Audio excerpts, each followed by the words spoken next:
Hey guys, it's LeoKRogue. By now, you kind of have an idea of how these commentaries work. They're very chill, they're very casual.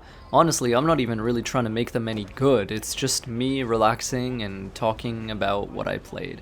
So this is Assassin's Creed Syndicate, no upgrades, the 2019 version, which is the only truly HD version in both visuals and sound.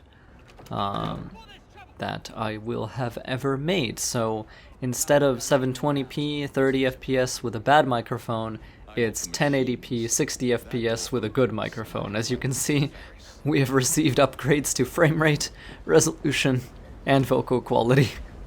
So it's gonna be a bit of a step up. I'm gonna be cutting out most of the cutscenes because this game is actually even longer than Unity, even without them. And yeah, you're not going to be seeing too much of the narrative. That's not the reason you would be watching this video.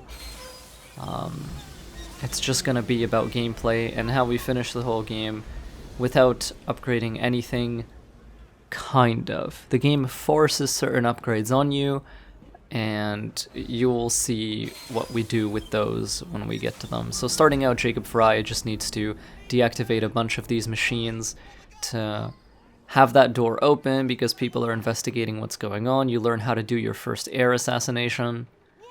It's pretty standard Assassin's Creed stuff. Everybody loves these, or at least I love them. The sanitary inspector. I love that. This man is dead. Just the sanitary inspector. This man is dead. Jacob Frye didn't always land for me as a character. I understand that he's trying to be comedic and funny and humorous. Most of the time he kind of just irritated me, but at the beginning of the game he is absolutely incredible, and I love his writing in these first few missions. Like, he's such a cheeky shit.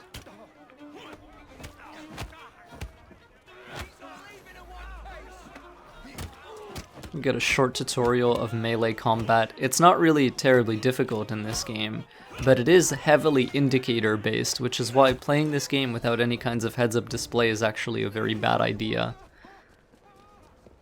The animations in this game are not expressive enough, and they don't actually have enough animation frames in them to allow you to play it without HUD.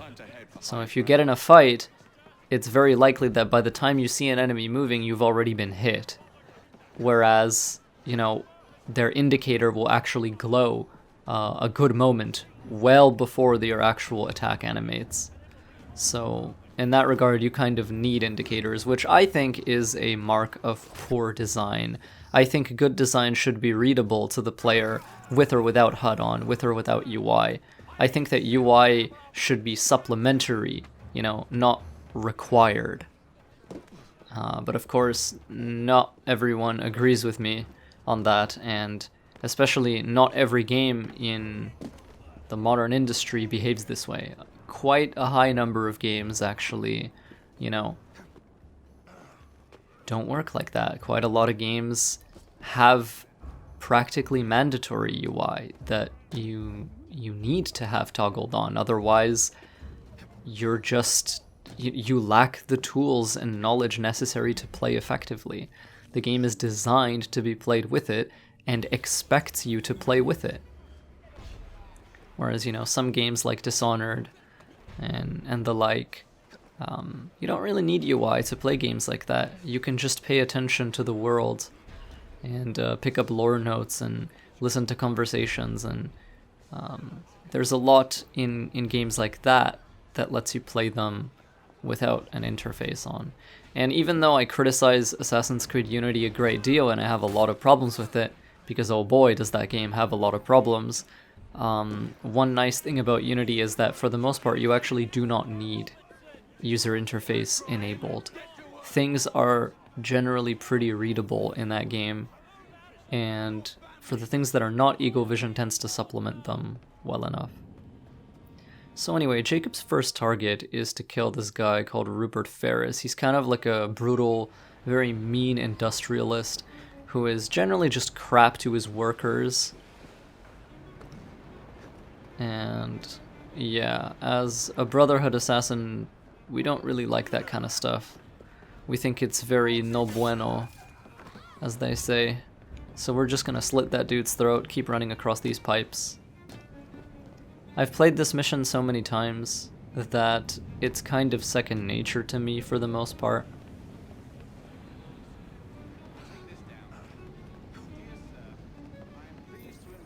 Gonna land the air assassination. We're gonna skip his memory corridor right back into the game. We don't really want to spend too much time looking at those because, like I said, the game is already long enough even if you're doing just raw gameplay. And part of the reason for that is because missions are longer in general, and the rest of the reason for that is because AC Syndicate features mandatory district liberation, without which you straight up just do not unlock Sequence 8. So you have to do some of the side content, which effectively means it's no longer side content, it's main content. Also, did you book that kick? That was incredible. Thank you, Jacob. Wonderful performance. But anyway, starting out, this game really puts its best foot forward regarding presentation and the like. It's very cool. There's a lot of set piecey stuff, which I know some players lament the newer Assassin's Creed games missing. And I had a conversation with a player some time ago where, you know, they said something along the lines of, oh, you know, the older Assassin's Creed games were criticized for having too many scripted moments and not giving you enough freedom, whereas the new Assassin's Creed games are kind of criticized for just being the same copy-pasted gameplay over and over again, and there are not enough scripted moments and not enough set PC experiences. So I guess it really depends. Like, both are pretty bad in their own ways. I do believe in my heart that the less set PC and more freedom-oriented gameplay can work, but you really have to go very emergent with it and very systemic with it, and Assassin's Creed simply doesn't do that. So essentially what it's got is it's this framework that it's chosen to pursue, but it's taken away what makes the framework function. So yeah, you're really free, but like you don't really have a lot of interesting player verbs to combine together. Anyway, we're gonna switch to Evie now. We've actually switched to Evie for the past minute or so. I've just kept talking because that's what I do. And we are going to run through this train. We need to get to a lab so we can steal a piece of Eden and assassinate a Templar called David Brewster, I believe. I'm talking a lot about, you know, various unconnected concepts through these openings because honestly there's not much to say. Just like the no upgrades run in AC Unity, the beginning of this game isn't very, you know, different on no upgrades, since even if you're playing a normal playthrough, you're not going to have any upgrades. It's the beginning of the game. There's not much to talk about. There was one cool trick that you saw me do earlier where instead of killing those guys, I whistled to grab their attention, and then I just ran past them on the underside.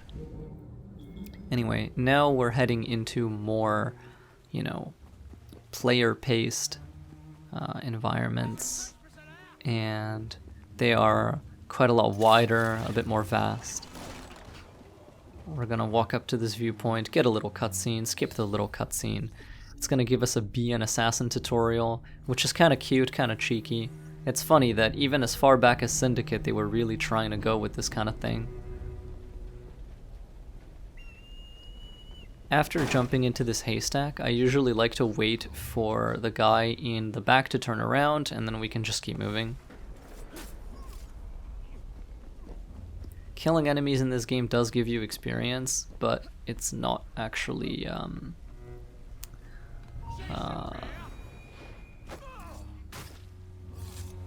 it's not relevant to us because we're not really gonna be leveling up.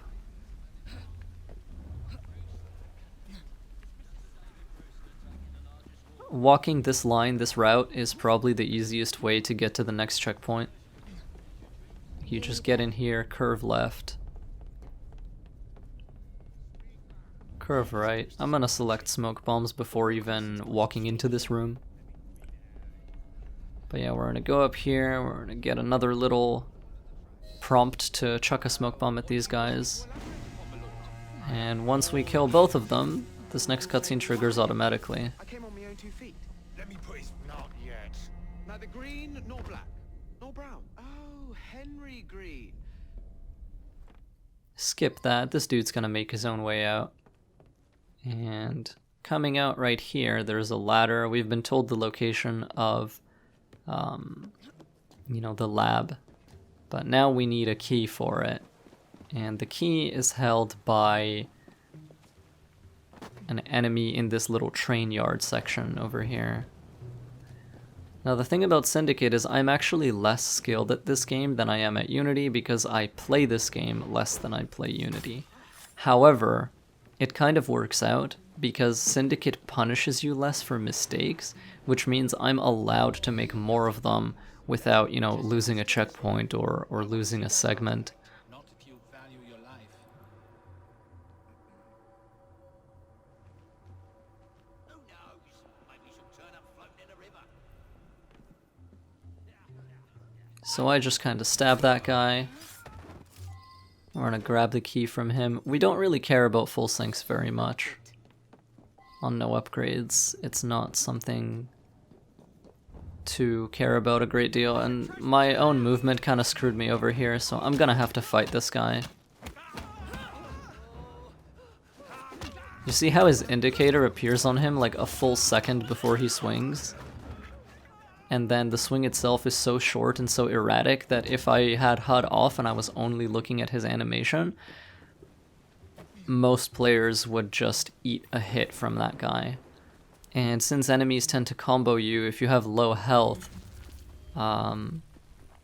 getting attacked without blocking it or parrying it or countering it is generally a bad time, and it's not something you want to have happen to you.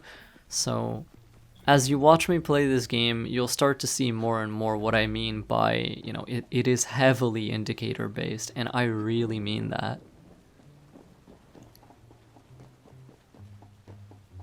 I guess if you were a crazy person, indicators could be optional in this game. But if you're someone who wants to have an enjoyable experience, they are absolutely mandatory. So once we get into this building, our next order of business is to get to the other side, which we're gonna do by doing some light parkour over these little beams and rafters up here.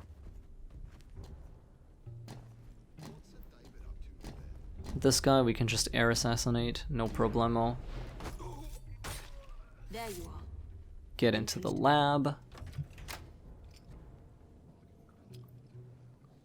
Coming up, we'll actually be prompted to skill up, to acquire the double assassination skill. And since I've collected this footage a long time ago, my memory of it is imperfect, so I don't exactly remember everything that I do. We're gonna have to discover it together. Back on track.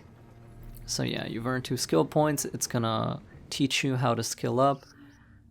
Generally speaking, I think that I do acquire Evie skills because the way the game works is if you don't get this skill as Evie, when you switch to Jacob, it will force you to get it as Jacob.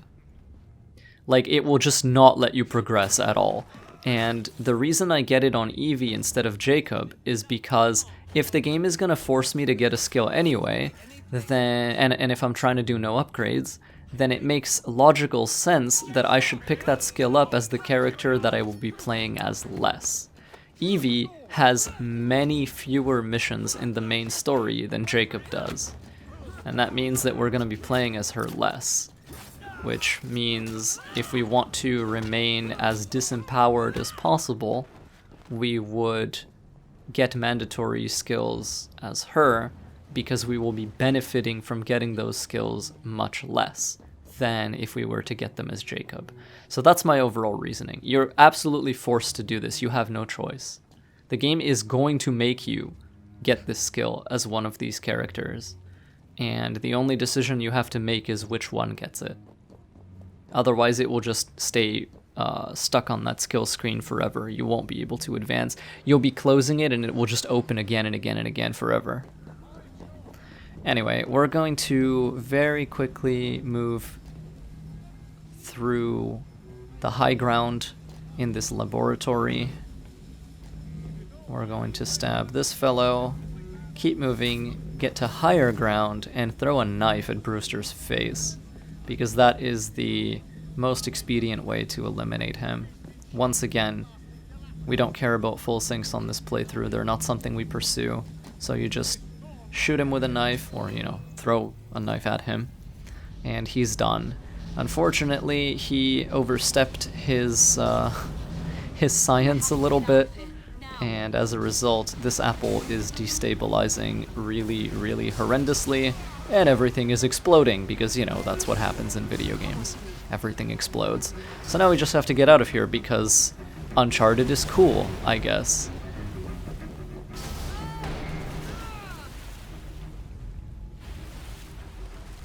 Keep going.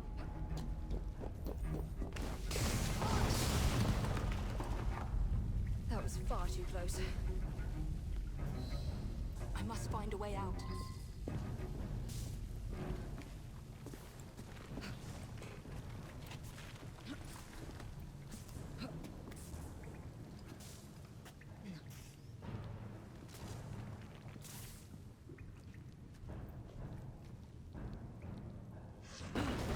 This is a cutscene, you don't actually have to do any input here.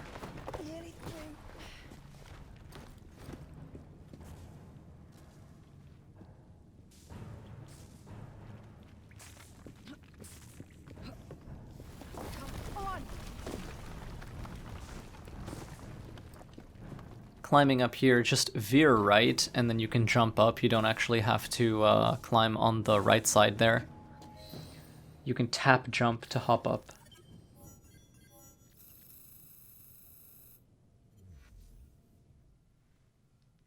After this is done, we end up in London, and a little pickpocket has stolen Jacob's money.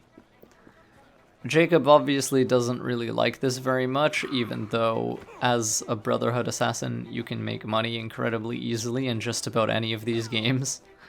So he's gonna chase him because that's what Jacob Frye does. And naturally, when we do chase him, he's going to lead us to some not-so-fine gentleman who would like to have a word with us. Fine, you little mobsman. Keep it. Well, well. What do we have here? You're on our Okay. property. What good is property if you're not alive to use it?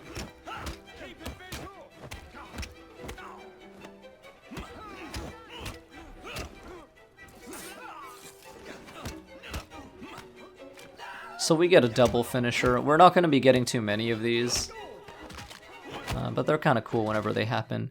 At this point, the game does something really annoying. It is constantly jerking my camera down and to the right, over and over and over and over and over again. It is very frustrating. But anyway, once the actual chase starts, you get full control of your camera again. This chase is not very hard.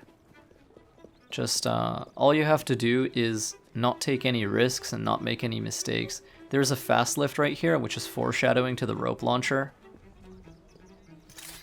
Once you get the rope launcher, these world elements become obsolete, but we can hop onto this, this rope, get to the checkpoint, and we are good.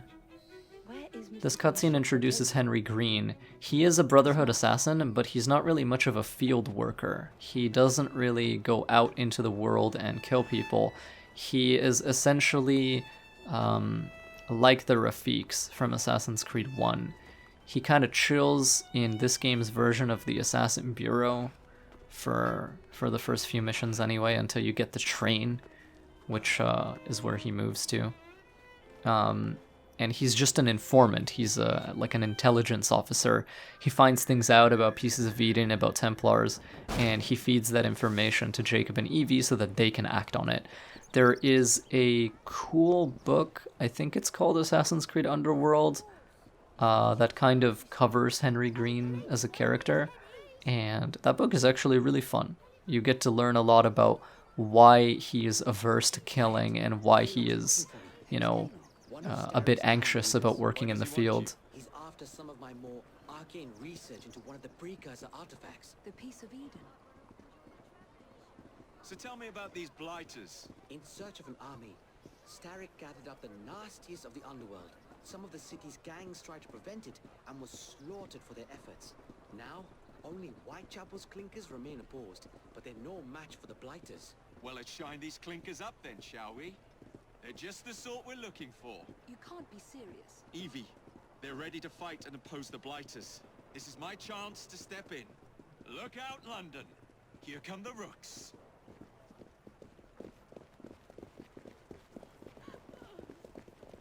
This is when you meet Charles Dickens. Jacob slams into him, and the pages of a book called Drood fly all over the place. And this is a reference to how, in real life, there is an unfinished novel by Charles Dickens called Drood that, yeah, he never managed to complete. And in the Assassin's Creed universe, it turns out it's because Jacob, the buffoon, just slammed into him and his pages went everywhere.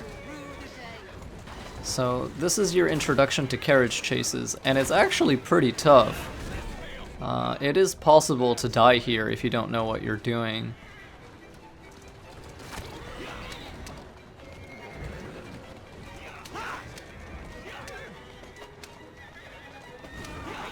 Basically, if you let these guys, you know, put shots on you, it's generally a bad time. So whenever one is about to hit you, you should probably try to impact them in some way. Aye, aye, Captain. You're relentless. That relentlessness will see me become master when we finish this. George would do nothing of the sort. Whatever's left of the Creed would perish under your control. Harsh words, dear sister. I do hope Mr. Green made it back safely. Don't tell me you fancy the Plot people twist. already. She fancies the bloke already. And what do you suggest we do if our number one source of him? We gave them the slip. Alright. So at this point, you know, we finished the mission, it's fine. And what the game is going to expect of us is to liberate a district. And the way we're going to liberate this district is by meeting our various associates and doing missions associated with them. I don't see Mr. Aberline. So Freddie Aberline is a cop. His gimmick is that he's always trying to disguise himself as stuff. And his specific mission type is kidnapping criminals, basically, bounty targets. Now, for the purposes of this playthrough, we're actually going to be killing a lot of these guys, because when they're dead, they are sometimes easier to transport out of an area, but sometimes we're not going to kill them, because when you inflict a kidnap action on someone, which is really more like take hostage, you basically get invisibility. It acts as a blend state, which stays active as long as your blend circle doesn't touch anyone. So we're gonna jump into this haystack. We're gonna smoke onto that guy, run into him, kick him, grab him. As long as no enemies or police officers step inside this circle, we're completely invisible. Shut your gob. Meet my blade.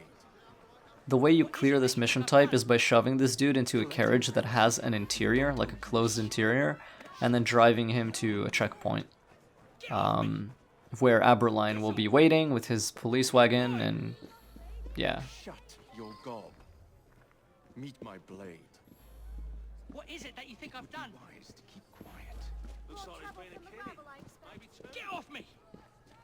Piss off! So sometimes these guys will break free. Shut your I have no idea what's going on here. The game is just being a bit odd. Off me! Make a sound Piss off! and it'll be your last. Oi! Shut your gob. Meet my blade. What is it that you think I've done? Collecting rent from people who don't owe you a shilling. Yeah, me and half the richies in this bloody city. You gonna kidnap them too? Maybe, but I'm starting with you. So this restraint prompt that appears, sometimes the target will try to wriggle free, and if you don't hit the restrain button, they actually will wriggle free and you'll have to re-grab them. The problem with it is that whenever you do a restrain action on a unit, their blend circle expands a lot. And of course, most of the time, even if we have no police attention and no police heat on us as a result of kidnapping someone, usually, especially if you put them into a carriage very close to their allied base, sort of, the area that they're found in, you will start being chased by blighters, no matter what. If you're getting skills, there is an ability that lets you never ever need to restrain a target. It's called Intimidation, but we cannot get it on this playthrough because, you know, we're just not getting skills. So throwing knife headshots are going to become our best friend for just single assassination targets, so like Templar captains and stuff like that. See, this guy's one of them. Normally, to full sync this, you would blow him up with a crate of dynamite, but we just headshot him and we leave. Because the idea is, this game is already pretty long, we don't want to waste too much time, and we just want to, you know, get it done and keep going. This is not a speedrun. If I were speedrunning this game, I would be not playing without any upgrades. I would be getting relevant skills that speed things up a lot. But I still don't want to waste too much time just doing unnecessary stuff because, again, this video file is going to be long enough. I really cannot stress how much longer this game is than Unity. It's actually kind of tiring. So we want to just kill a bunch of these guys. For some reason my assassination fails here even though I was mashing the button the whole time. We're gonna dodge that bullet, get into combat. Just wail on this dude. You can see that even a level 2 guard is quite tanky with our basic weapons. You can imagine how much tankier level 3 and 4 guards are, and around level 5 and 6, like, even regular grunts start to feel like mini bosses. So on no upgrades, fighting guys is generally not something you want to do, especially because in this game, even your tools and your weapons have an experience level, and if your level of your tool is too low, it will actually not work on the enemy. So in AC Unity, if you headshot someone, you have headshotted someone, like they are dead, right? Whereas in AC Syndicate, if you hit someone with a hallucinogenic dart, or, you know, a throwing knife, or a Voltaic grenade, it doesn't really matter. Like, if you're too low level and if your tools are too low level, they just won't die, they just won't be affected by it. So if you're looking for a game to blame for the start of this RPG stuff, it would probably be this one that, you know, brought these things in to a level where you would really start to feel it. Fortunately though, it's not all doom and gloom, because the Hidden Blade in Assassin's Creed Syndicate kills everything. So if you sneak up on someone from stealth and you hit them with any kind of assassination, you jab that blade into their body, they are gone, like full on deleted. So we don't have to do any upgrading on our Hidden Blade, on our Bracer, on our Gauntlet. We don't have to worry about any of that kind of stuff in this game, which is a godsend, because if that weren't the case, this playthrough would be impossible. So once you clear the entire district, you know, this dude, Rexford K-Lock, you know, he kind of sends his goons at you, and it's like, oh no, you know. Or, excuse me, once you conquer most of it. There's a cameo from Hugh, he's playing Siege, probably with Cola, actually, anyway. I don't know why I have those notifications enabled. I thought that I disabled them, but there you go. The last mission is meeting Clara, and her missions are freeing orphans from basically child labor factories. And these I actually quite like. They're really fun. They involve, because like you can do them in term. Oh well, yep, exactly. Cola's playing Siege 2. That is exactly what I was talking about. But as I was saying, you can clear these missions usually through lethal stealth by killing everyone, or through ghosting by just kind of killing the main target and then freeing all the children. So we have like fear broken this lady by killing the foreman. This demoralizes her, freaks her out, completely like shatters her. And enemies that have been feared or terrified will not resist assassinations, and they will not pull you into combat state by trying to stab them, even if they can, you know, see you, and even if they're looking right at you. I'm here to help. I realize that that guy is looking at me, so I'm going to try to crouch right here and get the kill on him as he walks right up to me. Bam, there you go, easy. Bit of a jank animation, but you know, that's Assassin's Creed. I'm helping you out. So, district has been liberated. This opens up the gang war. This gang war lets us fight K-Lock, and doing so gives us his train, which acts as a hideout, and it also gives us the rope launcher. So at this point you are forced to level up, and I'm really kind of considering which ones I want. So I'll get loot takedown because it's just a quality of life thing. I'll get scavenger because crafting resources are worthless to us on this playthrough since we won't be crafting anything. And I will also get I'll get Eagle Vision too, because why not, you know?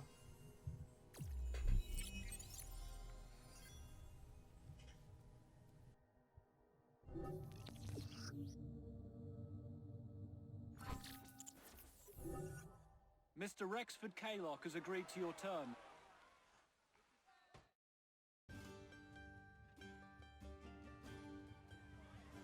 No K-Lock. In any case, that's what I picked up. The game will never ask us to upgrade anything again, except one instance where it tutorializes crafting tools to increase their level. So you can see what I mean. Enemies will pull you into combos sometimes, and if you don't get the parry to halt their chain, you can very easily die, especially later in the game. So now we're going to take a look at what no upgrades causes in combat against more than 2 enemies, which is namely, it takes forever. Syndicate was already criticized for having enemies that were way too spongy. And this is even worse when you have not, you know, improved your equipment, improved your abilities.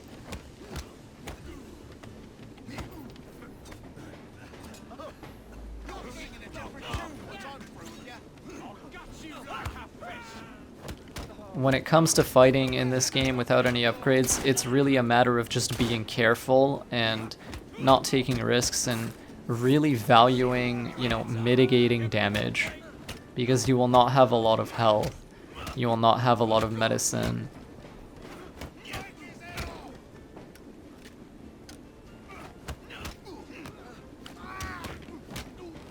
Enemies that are near death I don't have to worry about because their frequency of attacks is extremely low. And if they do attack me, it will give me a free kill by countering them. So there's just not really an issue. Alright. So once we have eliminated K-Lock, we meet Alexander Graham Bell. There you go. So, Mr. Bell, what inventions are you concocting? I intend to develop a phonetic telegraph that does not just convey dots and dashes, Miss Frye, but human voice. Phonetic telegraph? Sounds a bit of a mouthful. You could just call it a telephone. Telephone? How bizarre. I love this guy. Anyway, he fixes your rope launcher, which is broken. And this is the mission that tutorializes how you use the rope launcher. And how you use the rope launcher is you stand at the base of a building, you pull your rope launcher button, and you just pretty much rocket up to the top of the structure. No problem. To be found on top of big He wants you to repair these, you know, fuse boxes. They will not be a problem. I'll repair the fuses. So you can see how handy and useful this is. Buildings in this game have such a ludicrously large scale that climbing them normally would be not recommended. To put it in in kind terms. Lovely view.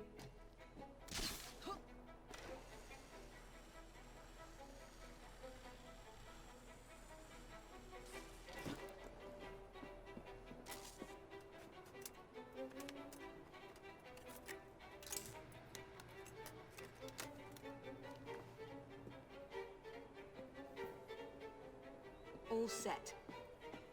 So there are some mechanical differences between Unity and Syndicate that I should probably talk about now since nothing is really happening. First of all, Syndicate gives you fewer starting smoke bombs than Unity does, and you will never have as many smoke bombs in Syndicate as you do in Unity. The amount of smoke you can get in Unity is downright insane, whereas the amount of smoke you can get in Syndicate is a little bit more reasonable, I would say. And part of the reason for this is that Syndicate gives you Whistle, which Unity doesn't have, and Syndicate lets you carry bodies, which Unity doesn't have. They're just mechanics that don't exist in that game.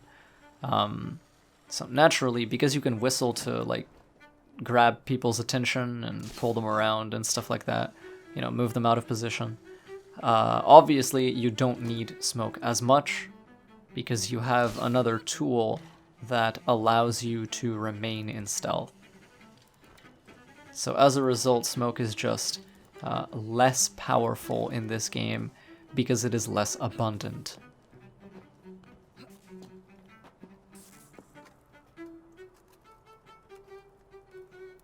As a result, especially on no upgrades, smoke bombs become this, you know, situational, selectively used item where, you know, you kind of need to think about and figure out appropriate situations to, you know, put smoke on the ground or on a wall.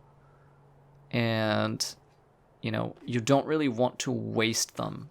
They're not, you can't really just like chuck them around as freely as you can in Unity because in this game, not having a smoke bomb is more likely. Whereas in Unity, not having a smoke bomb is generally a rarity because the game makes them very cheap and makes them very plentiful and gives you much more smoke bomb capacity.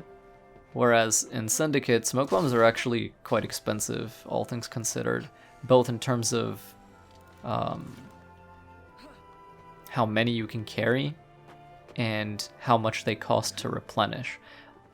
I know that might sound weird, like expensive in terms of how many you can carry, but think about it this way. If you can only ever carry 2 smoke bombs at a time, then expending a singular smoke bomb is much more expensive overall in terms of gameplay, in terms of player verbs, in terms of options that you get, you know, later in the encounter, than it would be if you had 5, right? And this is kind of a mindset I took from Resident Evil 2, which I've been playing a lot of recently. I really love that game. I think I'll do some kind of curated playthrough of that. Not to be like, you know, oh, look at me, I'm so good at the game, but, you know, just to have fun with it. Conversely, if you are looking for someone who is amazing at Resident Evil 2, you should watch Carcinogen, because he's a god. Like, he is actually absolutely incredible. In fact, Carcinogen's gameplay commentaries inspired the Unity No Upgrades run 2019 and the Dead Kings No Upgrades run 2019. So once you've learned how to use the rope launcher for movement, now the game is trying to teach you how to use the rope launcher for stealth. And of course there's no way to use it in combat because it doesn't interface with that system in any way. which is a shame. I think it had a lot of potential if they wanted to do that kind of stuff with it. So here you want to loot some components. They're guarded by dudes, which obviously means, you know, you can use your rope launcher to move around these restricted areas and kill people from the shadows and things like that.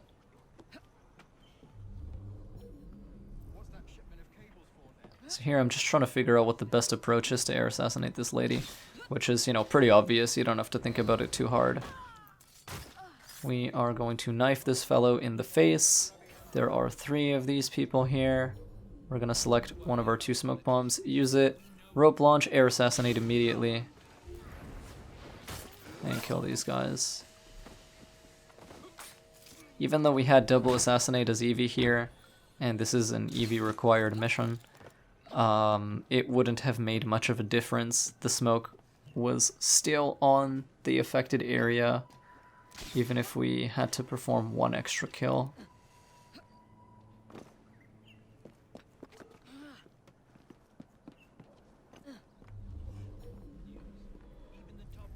So outliers, you generally want to take them out with a knife, because knives are plentiful. And especially if you click them in the head, it's very, you know, it's very expedient, it's very useful. So this guy's actually in my way. Kick the chest. And I think at this point I actually forget that the game will force me to do this. So I hit continue, I go into the screen. Never mind. I am fully aware that it will not let me progress unless I do that. So I actually don't know what Smoke Bomb Upgrade 1 does. Oh, and I also have to do throwing knife. Gosh dang it. See, like, I'm trying to see if maybe I can fake the game out and be like, oh, I just did 1, but no, it will force you to do it. You have no choice. Anyway, so that's over. We can return to Belle. How bizarre. Just gonna kill this guy because I really don't like him looking at me. Makes me nervous.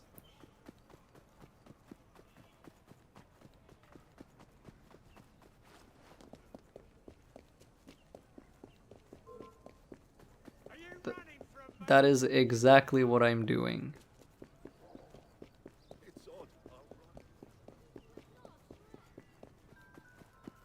Those music boxes give me ice cream truck vibes. Speaking of which, I like pistachio flavor. Anyway, now we get hallucinogenic darts, which are one of my favorite items in Unity and Syndicate. I say in Unity because in Unity they're berserk blades. In this game they're rebranded, they look different and they sound different and they have a different name, but they do exactly the same thing. The only real difference between them is that if you launch them into a heat source, they will create a cloud of hallucinogenic gas that affects everyone in the area, which is very helpful because all of those people, if your item level is high enough, are now guaranteed to die. There's nothing they can do about it. Even if they have no one left to fight, the poison will just burn them out and they will drop dead. I don't even know what I was doing there, but we'll roll with it. See, I get a little nervous here.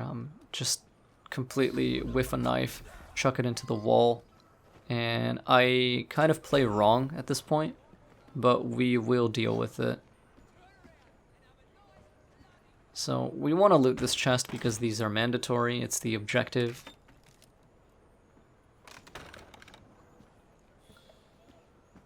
And I whistle to lure that guy over here, but unbeknownst to me, there was another one on the other side of the wall.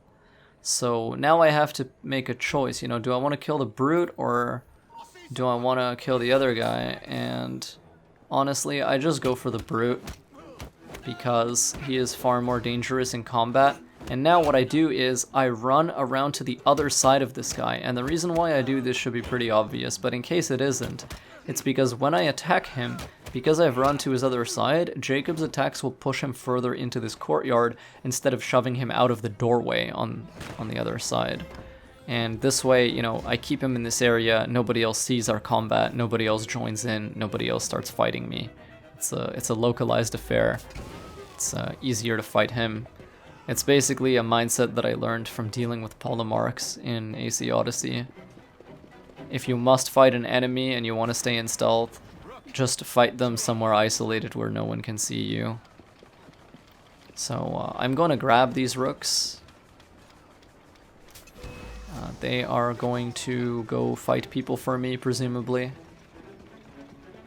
These chests give you more darts, which is very handy. They're littered throughout this area, and it is highly recommended that you restock on them whenever you can. So I wait for the other guys to notice, and then I send my rooks to fight them. I don't know if they actually listen to me, though. I don't think they do. Oh, now they go. And he changed his mind. Or he didn't. It's very hard to tell with these guys. They're not very bright on the best of days.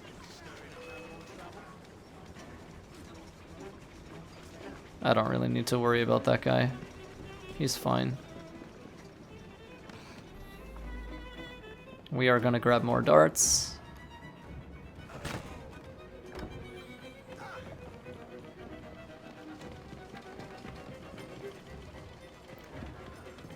This is another chest we need.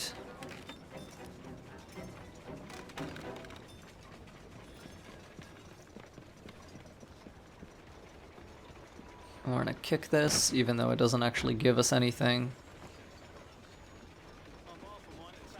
I just kind of use my rooks as a distraction here. I kind of like this mission because it's one of the few missions in which rooks are genuinely useful. Throughout most of the rest of the game, they are absolutely worthless, and you're better off just doing everything by yourself. One of the reasons I was excited to redo the no upgrades run for this game was actually because I presumed, hey, since my characters are not very powerful, you know, rooks are going to be more useful. But in reality, they're actually not. Rooks themselves you need to upgrade in order for them to be anything, you know, anything more than wet paper. Basically, they're really kind of not worth using. There's trouble on the docks, lads. We need to get this load to Sterling So at this now. point, these guys are like, "Oh noes, Jacob Frye is stealing our stuff." So it's like, "Hey, get on that ship." And I'm like, "Okay."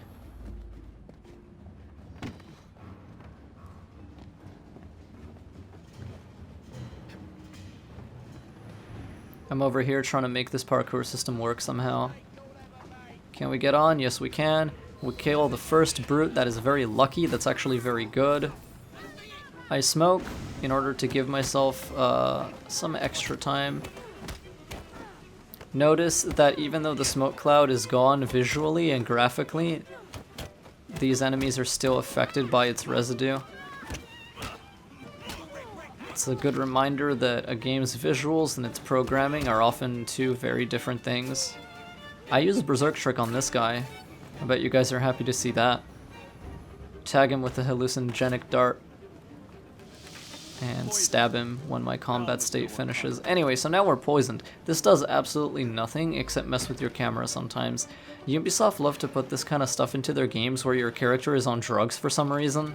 It's like, it happens in Far Cry 3, it happens in Far Cry 4, it happens in 5, I think, happens in New Dawn. They just love to drug your character and get them high.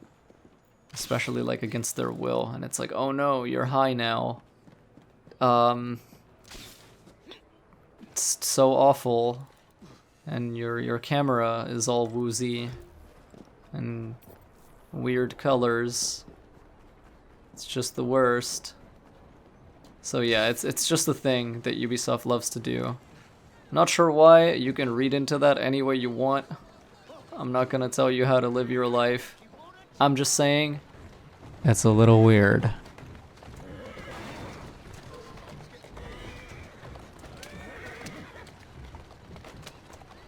So once we return to Bell's workshop, that is the end of this mission.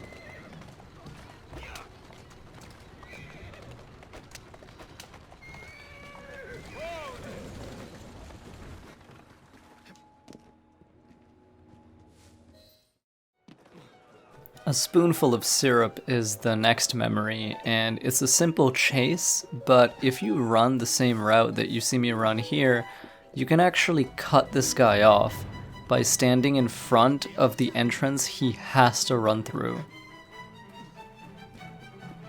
So he will always exit out of this little building here. And what that means is that if you run this way, you can actually grab him. You can also wait outside, like I said, but he will always run this way. And as soon as you tackle him, he will tell you what you want to know. You don't actually have to stick around or anything like that.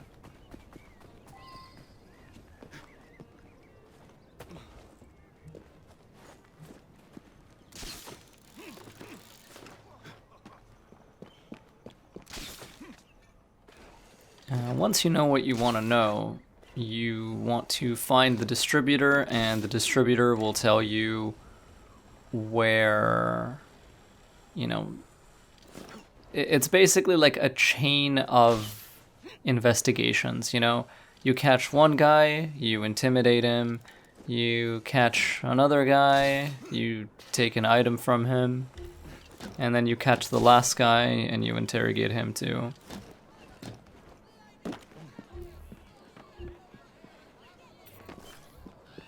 So our next target, our second of 3, is down there. We're just gonna go ahead and start killing. Let's find out where that syrup is made, shall we? The idea is that you would steal the plan undetected, but, you know, we're just gonna murder him because it's so much easier and faster.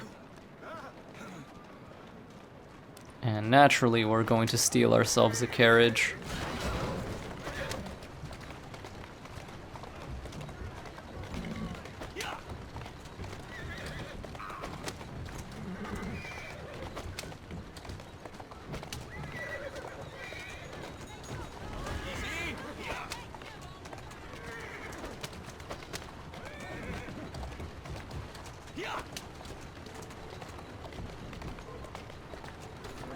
Slow down.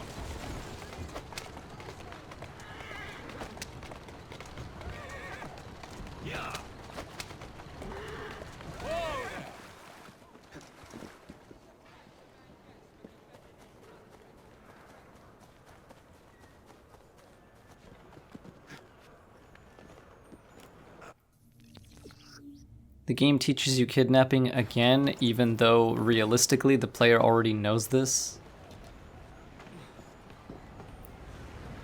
So over here, we're just gonna eagle vision real quick to check things out. That's the guy we need.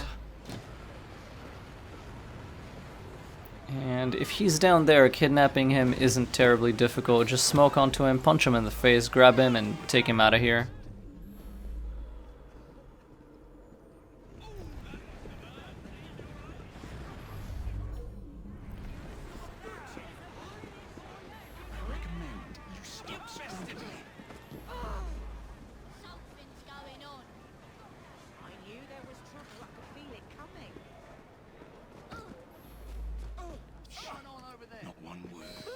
Once you take this guy far enough away, Where is the syrup made?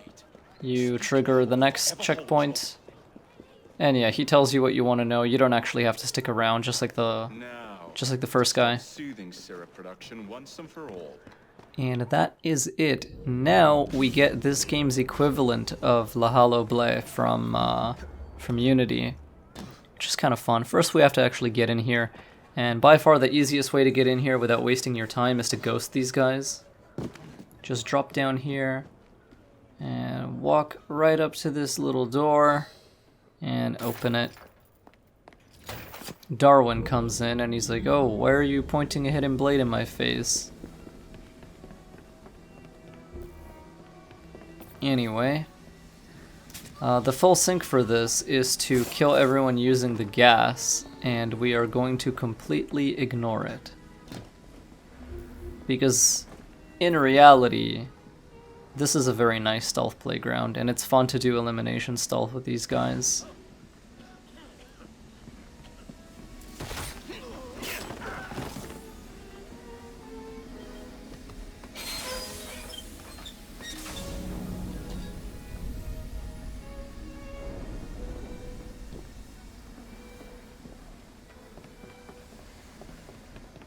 I'm not sure why Jacob has double assassinate in this footage.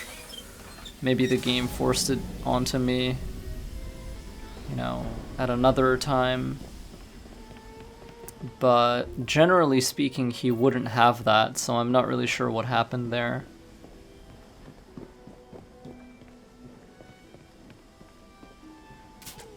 In any case, it's not actually that big of a deal.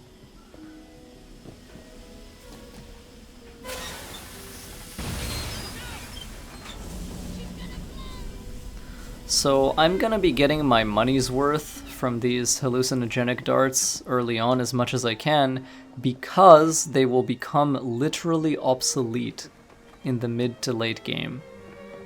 What I mentioned earlier about how if an item isn't high level enough, it will just not work on the enemy, this is most noticeable with hallucinogenic darts. If you don't upgrade them, it doesn't even give you the stun effect on enemies. Or if it does, it's drastically shortened and therefore not very useful. So I'm trying to use hallucinogenic darts, knives, and things like that as early as I can in these, you know, in these first few scenarios, because I know that I will not be able to use them later. Later, you're pretty much forced to exclusively rely on smoke bombs, your hidden blade, and throwing knives, and that's it. And even throwing knives, since they are a damage-based tool and a projectile, you know, they themselves start to lose efficacy when it comes to body shots. But anyway, our goal here is to activate all of these, you know, valves and pull the lever. And once we do, the place starts to fill with gas, and we just have to find a way to leave. And the easiest way to get out of here, the fastest, is to climb this, grab this, and then you're done. That's the mission.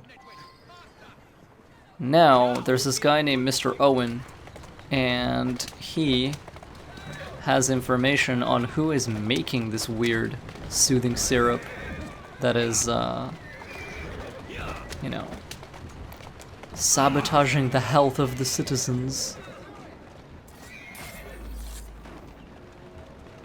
So we're just gonna go ahead and kill this dude's driver, and then what we have to do is terrify this guy and just damage the cart into, you know, to making him give up the information. I've always wondered how much of a beating this type of vehicle could take.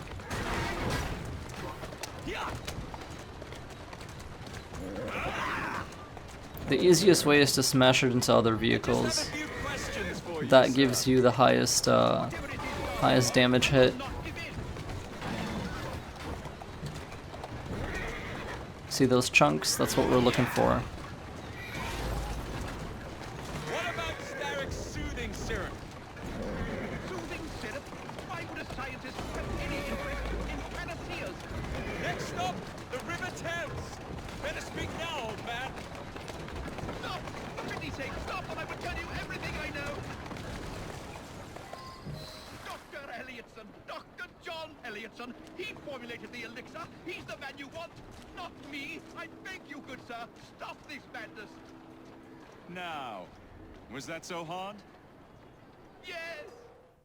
So now you know exactly who is doing this kind of stuff, but Evie has a few missions to take care of before we do the assassination in this sequence. So first is the crate escape. She's looking for a book, she's looking for some information on the Piece of Eden, because that is her focus in London, is tracking down pieces of Eden and, you know, kind of looking into the more esoteric and Isu-related objectives of the Assassin Brotherhood. Jacob is much more cut and dry. You know, he's a lot more about straight up just killing Templars. Whereas Evie's goals are a little bit more subtle, a little bit more, you know, behind the scenes. And to a degree, she doesn't really trust Jacob to be handling this kind of stuff. It's also because he doesn't really care about it. Like, he wants to do the exciting things. He wants to kill Templars. he doesn't really care so much about, you know, being a capital A assassin. He cares a little bit more about being a lowercase a assassin, which is fine. You know, to each his own. What is it? It's papers, Jacob! Documents, research! During this sequence, you have infinite projectiles as long as you take a moment to refill them, so we are just going to slap these guys with knives and cause hilarious physics reactions. Because really, why else are we here? My sister can dodge bullets too. I need more ammunition! Yeah. Come try and knock it off his heart then. I love the way they just roll over. It's brilliant.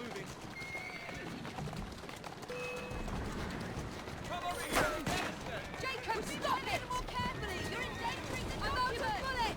Bullets! Wow. Hit my sister. Take my cartridge. I just stop right here. Stop it! Jacob's just taunting them as Evie slings knives into them. I think the game intends for you to be shooting them, but like, knives greater than bullets here. Come try and knock us off this. I'm out of bullets! Take my cartridge. Because bullets you only have 2 of, but knives you have 5 of. Who's a good horse?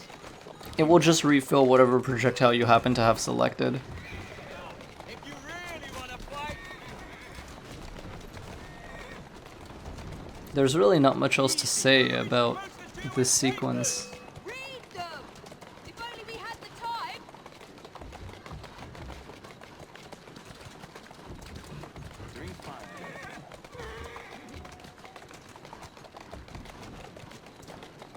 I'm trying to be cheeky with manual aim, see if I can do something stylish or clever, but, you know, you can't really.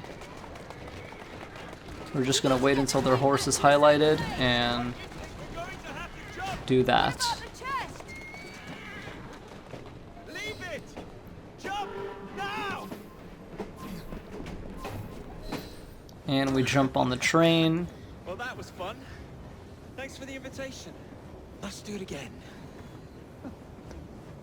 Damn it. Evie's understandably not terribly happy, but she does have the book, and That's it. good stuff with that.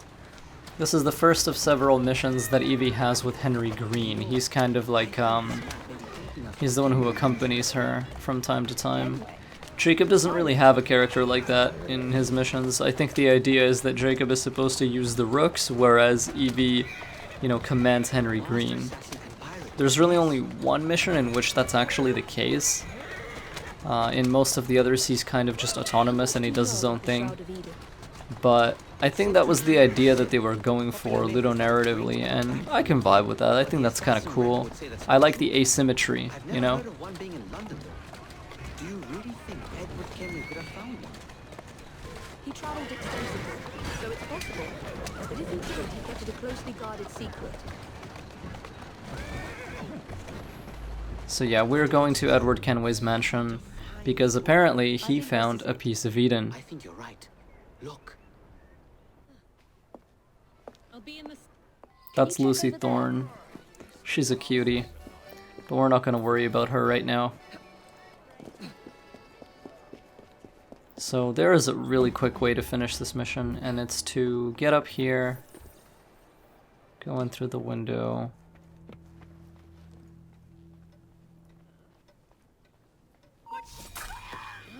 I'm just gonna stab this person and leave the other one alone.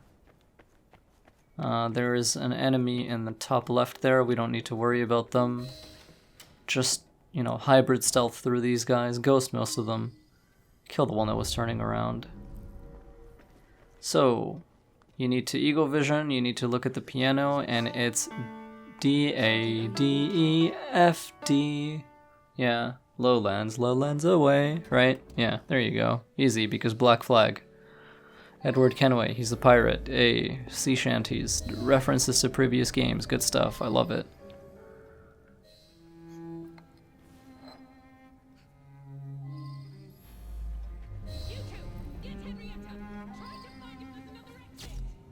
And yeah, she finds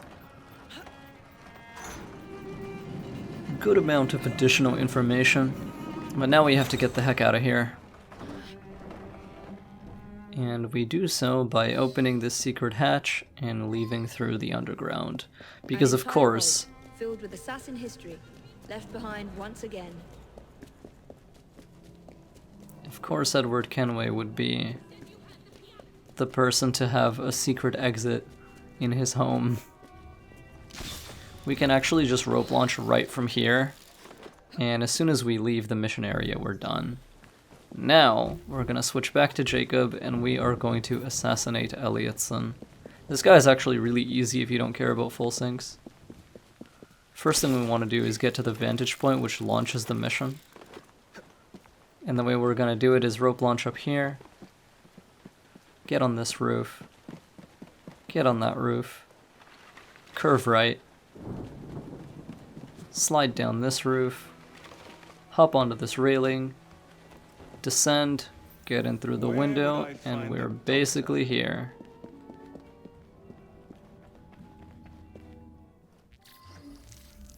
Alright. So, my first order of business is to clear several hostiles on this floor and in this zone in general. So I'll begin by crouching here and kind of just tagging this first guy with a dart, because I saw that he was looking at me. I wanted to put a stop to that. That was not okay. And there are those two guys. Very easy to smoke them and just kill them that way. We're gonna eject off of this wall. Do a low profile kill on the first guy, high profile kill on the second guy. One of these guys actually respawns later, but it's worth killing them now. Taking people down is handy, especially if you have loot takedown, because they might have a smoke bomb on them, they might have a knife on them. You just never know, it's completely random. And as a result, you're essentially rewarded for wiping as many hostiles as you can. What's the matter?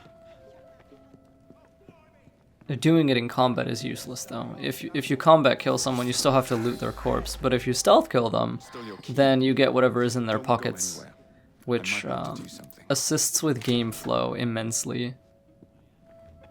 So anyway, we have a key, we have an escape route now. That's the only reason we did that. It's to make getting out of here really easy. We kill this guy. We don't need to worry about the guys in that room. So I decide that I am actually just going to brawl this dude in this hallway. Hit him with a knife. Parry the retaliation attack. So the way retaliation attacks work is whenever your assassin does like a knock away animation on an enemy, it's very likely they'll attack you. And what that means is you should tap counter every time you knock someone away, because if they don't retaliate, you don't lose your combo. Anyway, we've killed Elliotson. That was really easy, and now we are going to leave.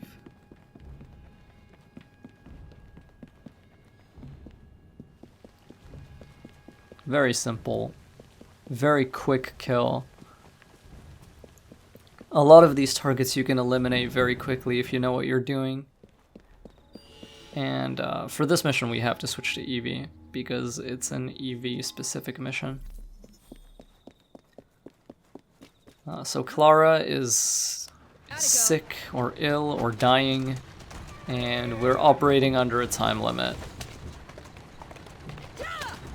This mission is more stressful than it is difficult, and the only thing no upgrades does is it just slightly increases the stress that you take on when playing it, but it doesn't make it much harder.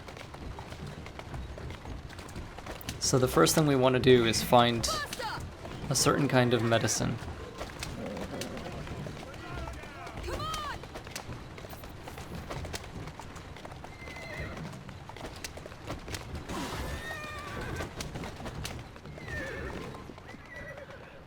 And we go over here, and that's our target. That's the guy that we want to steal it from. He's gonna be to the right here. The full sync is to not kill this guy, but at the same time, like, the game lets you do it. So since it's not letting me steal from him, and the reason why is because I smoke bombed him, we can just kill him. For some reason, he's considered a civilian, even though the game straight up lets you hidden blade him, which, by the way, is not something the game lets you do to civilians as a rule. Generally speaking, the only way to harm civilians in Unity and Syndicate is to hit them with an aimed projectile, but the game does consider this guy an enemy. It lets you wipe him out. Just, if you do it, it's like, oh, you know, don't kill civilians. Anyway, we're gonna murder him. It doesn't matter. We didn't get what we needed, so we're going to search elsewhere. Really, really quick, because the time is constantly ticking down.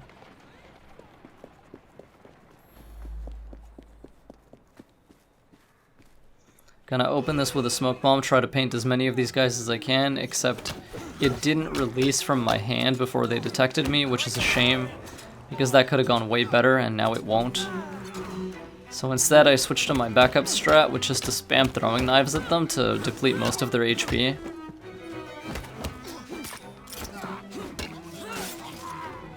There's only one guy left and he's just a normal, so fighting him is not going to be too much of an issue.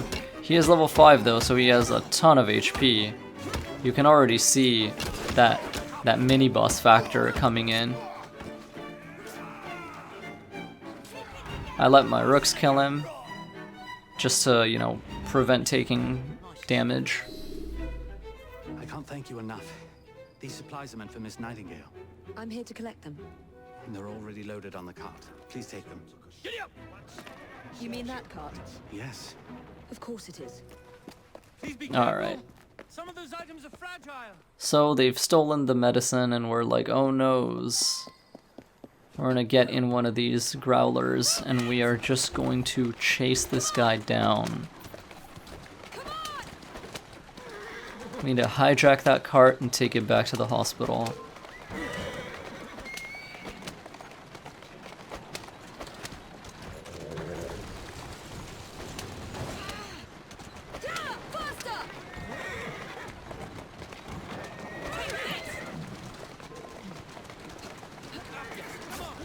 Got him. We are fine. We're gonna drive it and we're gonna take it back. Come on!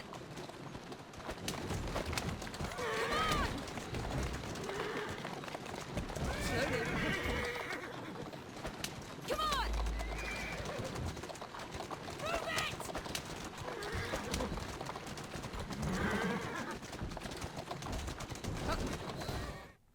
And we're done. This mission is a room with a view, and we'll actually fight Lucy Thorne for the first time here. So there's a bunch of cops down there. I got extremely lucky because both blighters and rooks caused a commotion down there systemically. I didn't do that. The game just decided to do it, and I took the opportunity to get in here before the police came back. Normally there would be a totally different strategy for doing this, but, you know, that lucky moment occurred and I figured I should take the opportunity, since it could also be like a fun, special little thing to show on video, you know.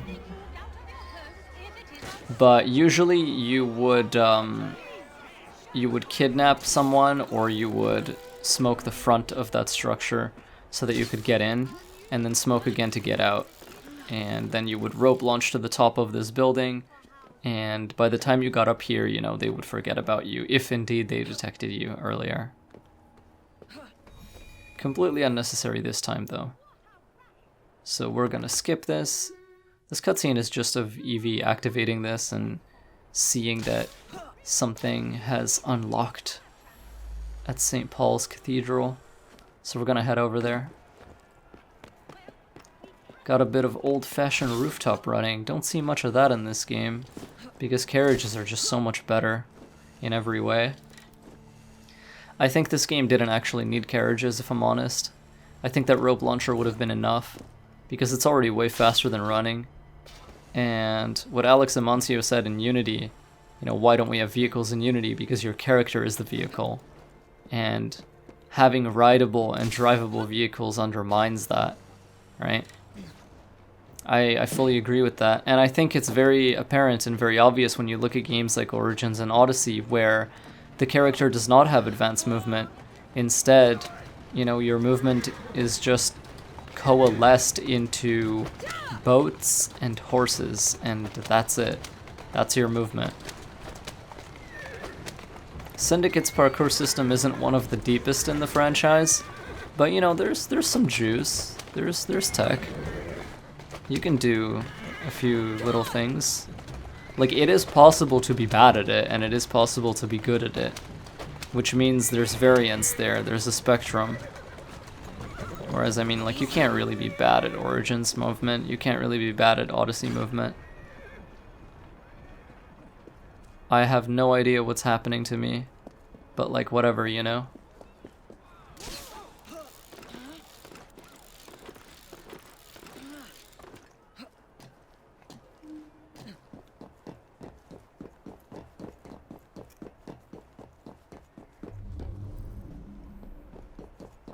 I think the rope launcher is more resonant with Assassin's Creed philosophically than Carriages ever were, because Carriages abdicate your control and just kind of like give it to a fucking vehicle, whereas rope launcher is just an extension of parkour.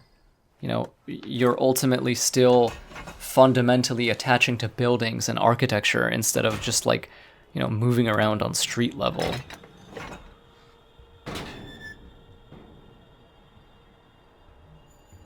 Alright, so this is a puzzle. You basically have to match every symbol on every edge of every circle to the same symbol on its neighboring circles. So we might be here for a short time as I figure this out. It's not actually that hard if you know what to do, but getting it all to line up right can take a little while, just because the rotation animation for these gears is cumulatively so slow. Like, it looks decently fast when you rotate them once, but the amount of times you have to rotate all of them is it does add up.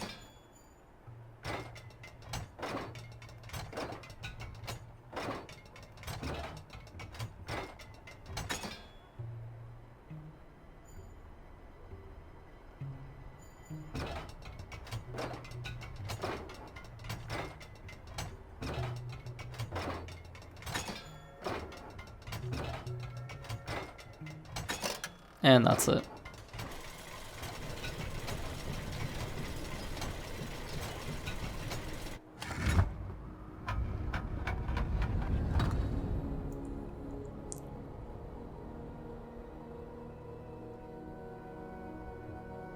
So that opens up. We are going to rocket our way up there and have a little bit of a boss fight, aren't we? Yes, we are.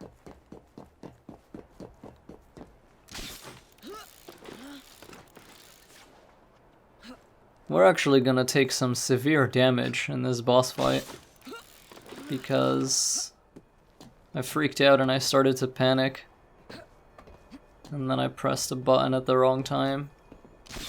We still win, but you know, we do burn a medicine, but that's why we brought two. The key to the vault. So there's the key. Lucy Thorne's not a big fan of us taking it, so now she's just gonna fight us. Lucy Thorne has a lot of health. Also, that graphical glitch you see there, I have no idea what causes that, but it makes me laugh. Generally speaking, I like to knife her at the end of combos, or like in the middle of combos.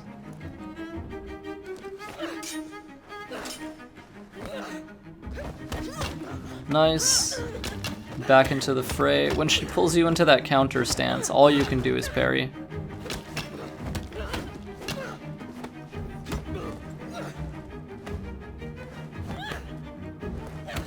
See, I missed that.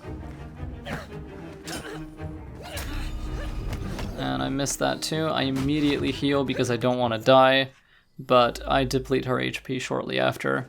Lucy Thorne is not dead at this point. Anyway, we're immediately on to the next mission. This is breaking news, and it's when we get Voltaic bombs, or Voltaic grenades. Because really, look at the icon for it. I would ask you in for tea, but I'm afraid I'm running rather late. It's basically a shot grenade. We've come to smash your place up, ain't we, Bess? Unfortunately, Alexander Graham Bell has not quite developed them fully. So they're not ready yet. We have to help him test them. Telegraph Company is emitting impartial information, sir. Come again? Your employer's promises are nothing but hot air, and his operations are about to turn pear-shaped. What's going on about air repairs for? So you see, they're obviously not working as we anticipated. All they're doing is making the air around the impact point smell horrible. Which is, you know, it can be tactics in its own way, but not quite what we're looking for. We need something with a little bit more zap, you know?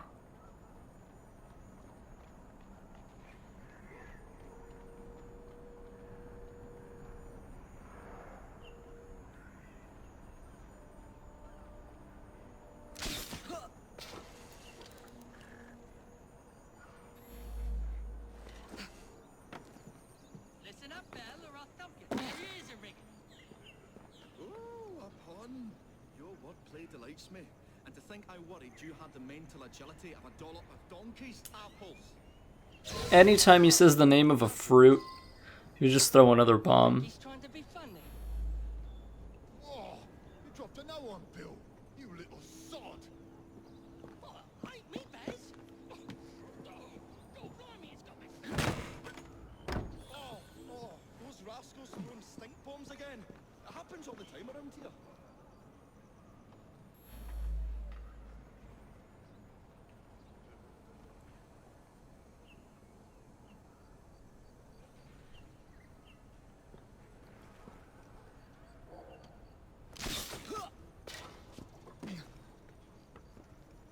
We're gonna move to their third position, and we're gonna chuck a bomb at them again. I'll count to 3. 3? Well, let's see how far you get.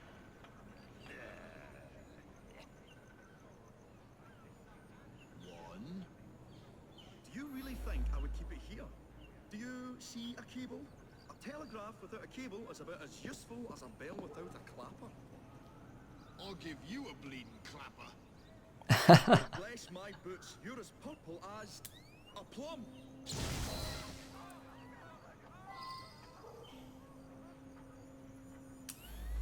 And now they finally work. You can electrocute them, and then you can kill them. Just as I was getting bored. So the thing about Voltaic bombs is that they cause stun. Evie, your mere presence gave me courage and resolve. They cause less stun than a smoke bomb would, but they do cause an amount of stun that you can use to assassinate enemies within. So, in essence, they kind of act as extensions of your smoke bomb inventory if you use them correctly. They don't obscure sight, but if you throw them onto enemies, then you are fine. We can only carry a maximum of 2. Just like smoke bombs. So if we play cleverly and creatively and with an understanding of how our items work, we basically have twice the stuns now. The longer we can keep Starrick from spewing out false information, the more we can awaken people with the truth about his operations. I agree. The sooner we can get there, the quicker we can act. Would you believe my mother says there are still some wives in her street that swear by that shooting cell? So I took it upon myself to tell her neighbours the truth about the obnoxious draft. That's good, Allan. But you can't go round to every household in London town. No, it wasn't always welcome. It shows how false information can be as difficult to stamp out as fishwives' profanities at Billingsgate. Or vermin at Smithfield. But if we can eradicate a source that continually feeds such detrimental trash, then little by little the truth will take the upper hand and the sham will be flushed out. That's why we're here. We will have to get in without being detected, mate. I shall stun them while you get inside. I shall destroy not one, but 3 parts of the transmitter. He'll be as good as dancing before a public toilet without a penny.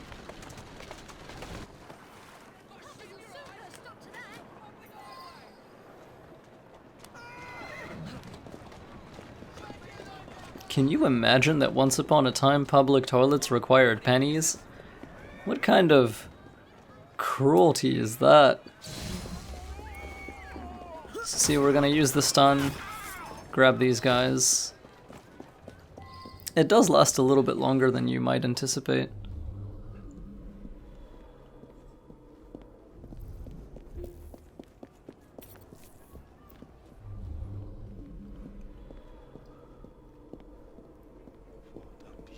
Machine. Bet it's been soiled by corrupt minds. Oh well. Hope the gods don't come patrolling. I'm gonna wait until these guys come a little bit closer.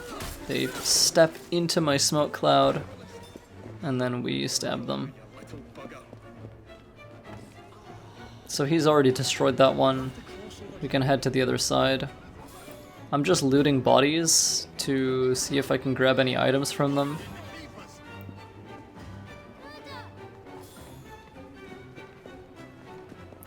Not much luck this time, just got some extra knives. I say, this is becoming rather perilous, to say the least.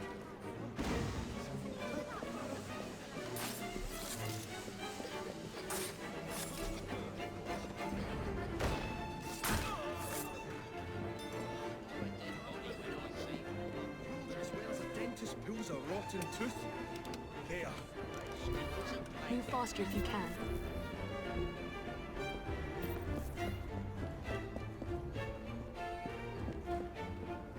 We've got one Voltaic bomb. I'm not even sure what I'm doing there. It's not terribly smart, but we're gonna stab this person, and for some reason, none of the last two actually see me there. I'm not sure what's up with that. Maybe they're coded not to. In any case, now we are in the next mission as Jacob, and we meet this woman named Pearl Attaway. She seems to have similar goals to our protagonist, and as a result, we're gonna help her out. I doubt I shall ever recover from such a slight. What then is your interest in my redemption, Mr. Frye? I sense an opportunity that will benefit us both. Is that so hard to believe? Whatever your intentions, it will be quite the tonic to strike back against Milner and Starrick. So she owns an Omnibus company, and there's another guy called Malcolm Milner, I believe. He owns a rival Omnibus company, and you know, they're kind of economic opponents, so to speak. So Attaway claims that Milner is working for Starrick, right? And so naturally Jacob is like, oh, let's strike at this guy together. So first things first, you want to kill this driver. I chuck a knife at him, a second knife at him. We get a schedule of omnibus routes.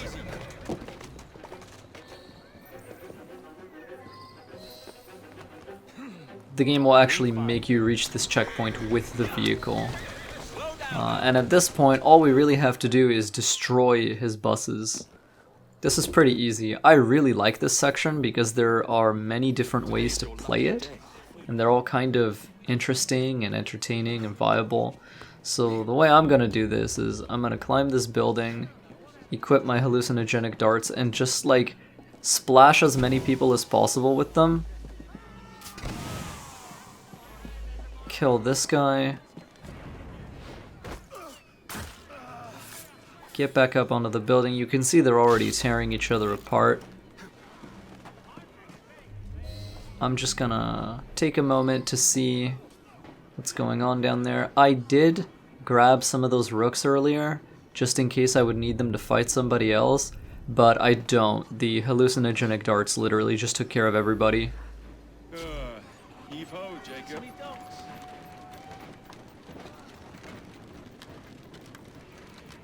You won't be stirring up no more trouble.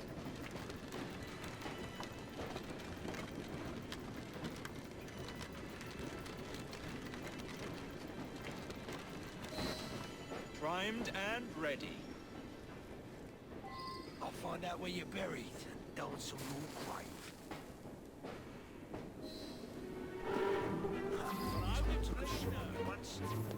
Cool guys don't look at explosions.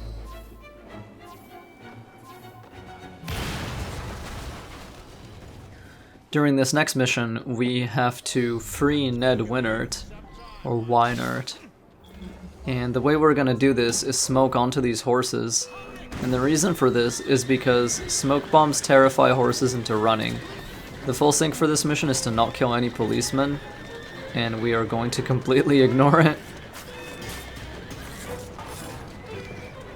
Now, I want to get away if I can, so I'll hijack this carriage, try to escape, but then I realize that, you know what, they're not going to retake the vehicle, and I'm under a lot of pressure here, so I should just get away, climb up, wait until they forget about me,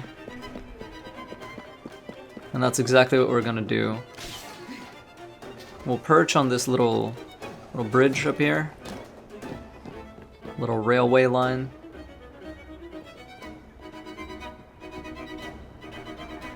I don't even know how that gunshot could have line of sight on me. Presumably it would have been stopped by the architecture below me, but, you know, screw it. So, happily, factions do exist in this game. The Blighters are kind of doing some of my work for me right now, which is very nice. We're anonymous, which lets us free him. And once we freed this guy, we can keep moving. And now we gotta steal some stuff.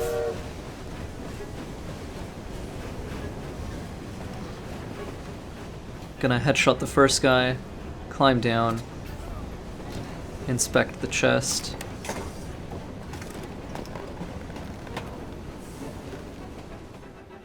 Not this one.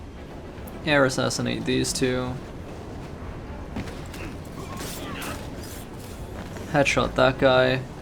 Headshot that guy. This guy's gonna detect me. I'm gonna let him walk up to me, tag him with a hallow dart.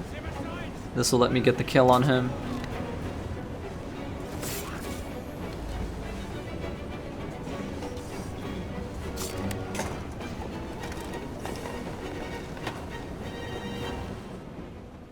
Not what I'm after. This memory affords Jacob the opportunity to be very overwhelmed. So it's very important to kind of just play, play deliberately. I berserk the Brute because I know that he's more likely to kill everyone than anyone else. He deals more damage, he has more health, and his attacks are harder to react to. So that's why we tag him with it. We wait for him to do work for us. Again, these kind of tactics will become obsolete as soon as our hallucinogenic dart no longer affects enemies of too high level. And that's why we're using them whenever we can, now. Here we go. Detaching these wagons helps you not have to deal with reinforcements later.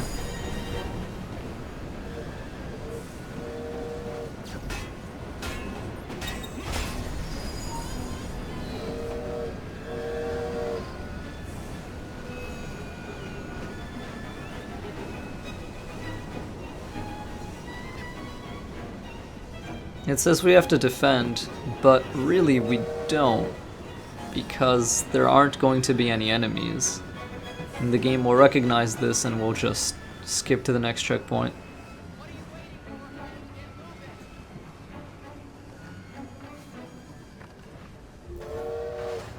And that's it.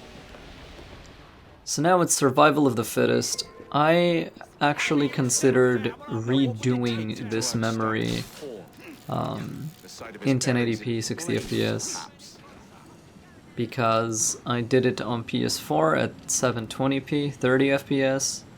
I did Stealth Reaper, I did maybe some Ghost, I don't remember. But in any case, I really like this memory. There's some issues playing it with no upgrades. It makes it a little bit more frustrating. But overall, the layout and you know, the enemy positions and your objectives are pretty interesting. Now to sink Milner's enterprise. Honestly, generally speaking, Unity and Syndicate have pretty good mission design. So we're just gonna headshot these two guys. Clear this space. We're going to visual lure this person over, stab him. And since we have to be destroying these, you know, piles of contraband, we're gonna be putting explosive crates next to them and such. Get the headshot, get the other headshot. That's out of range. I'm kind of just trying to inch forward. I whiff my knife because of height difference in the terrain I was walking on. So let's try this. Let's try whistling to lure these guys over. Gonna tag them. Jump over here. This guy almost caught a glimpse of me. Stab him behind these crates. And air assassinate this guy. That was reasonably successful. Good decision there, good play. Now I don't want to do anything too risky with these crates, so I'll just carry them around like a normal person. Which I know is a little bit boring, but it is effective.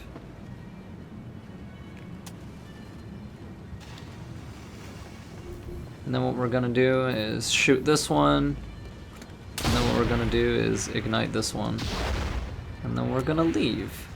And we're gonna rope launch up to the top of this, because being up here will let us immediately start moving in the direction we need to go as soon as this cutscene plays. Yeah, he's obviously not very happy about that, but then again, who would be?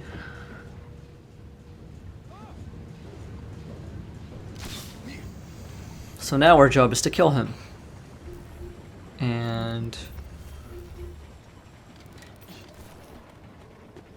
we no longer have a ranged stealth weapon, so we're just gonna have to do this the other way.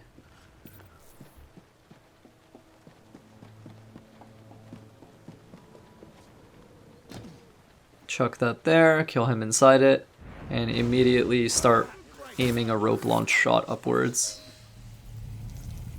We fade back into the game, we've already launched it. Time for Pearl and I to have a real So at this point, when Milner dies, Jacob kind of figures out that, like, oh, Pearl Attaway is actually working with Starrick. It turns out it was like, you know, top 10 anime betrayals. She was a Templar the whole time. Oh no. So you head over there.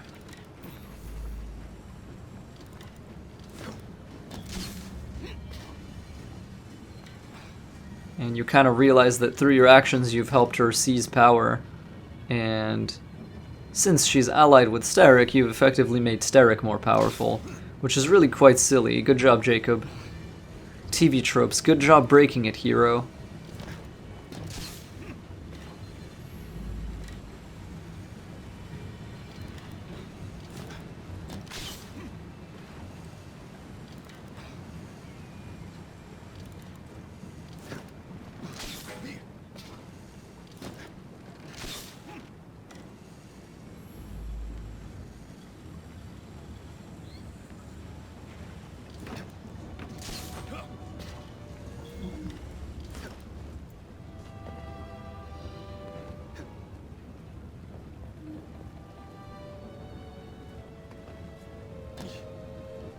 I was certain he knew that I belonged to the Order and was there to end me.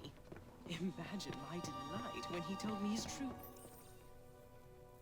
You glower too much, cousin.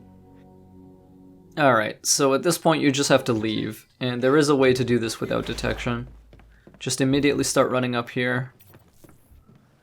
Do not get seen by that guy before tagging him with the dart. So, I guess don't get unlucky the way I did. But even if you are spotted, it doesn't matter. You just have to leave. And when you do leave, this memory ends, and Jacob is mighty unhappy about what just occurred. So now, we're gonna go shank Pearl Attaway. Sir, the engine's just pulled into Waterloo. Once Stark's men arrive, they're gonna unload the train. Well, not if the train has already left. Assemble a team at Charing Cross. I'll send the engines there for you to... So our first order of business is to get to this vantage point in the rafters of the train station.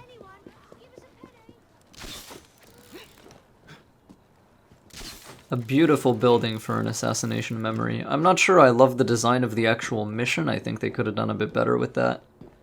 But the location is very cool, atmospherically.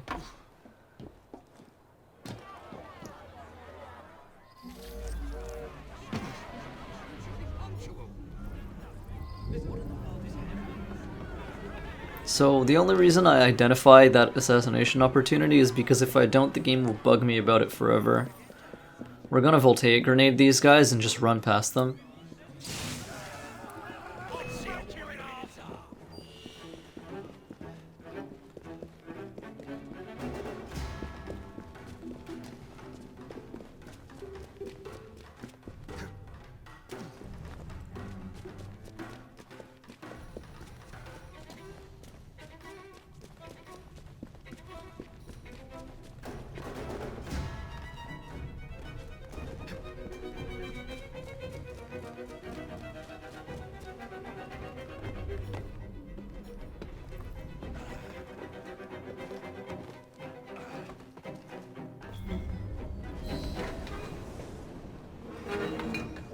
As long as you're not spotted during this animation, and yes, technically gameplay is still going on even though you have no control of your character, you can kill Pearl Attaway very easily. Just move through the interiors of these wagons.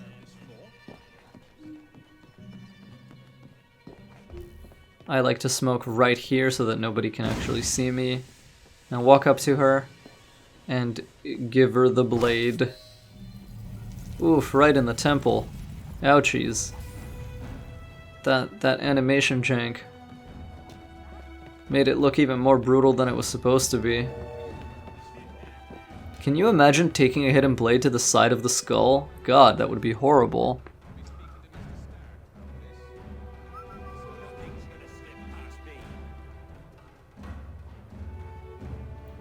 So I just whistle to lure this guy over here and stab him because these, higher ranking Templars are very aggravating to fight, and they will usually kill you if you make any mistakes.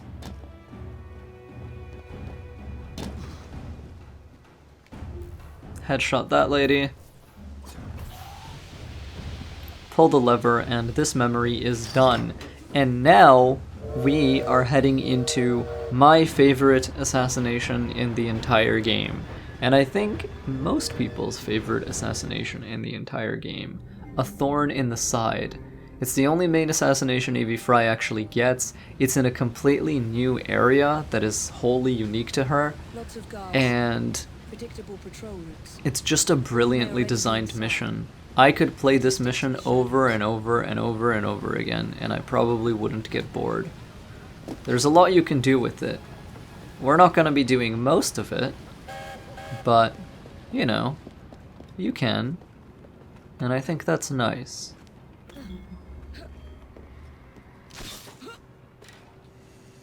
So Pearl Attaway is in the Tower of London, she's kind of, she is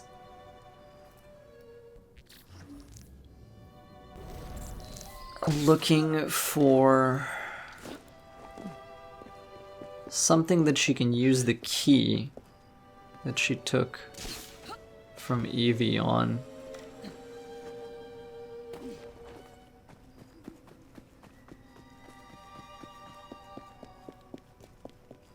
So we're just gonna run past all these guys. If you hesitate at all, they'll start to detect you, which you don't want, so just run all the way through. Once we speak to this guy, he'll tell us that he can get us into the building very covertly, but there are certain people that actually know who he is. And to make him feel safe enough to do this for us, we have to eliminate those enemies.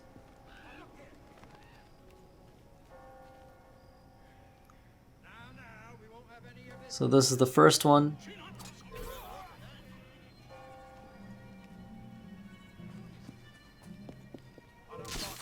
You can see we're flirting with detection meters some amount. We're moving through people's field of vision, but we're not staying there long enough for the most part to, you know, attract some genuine attention.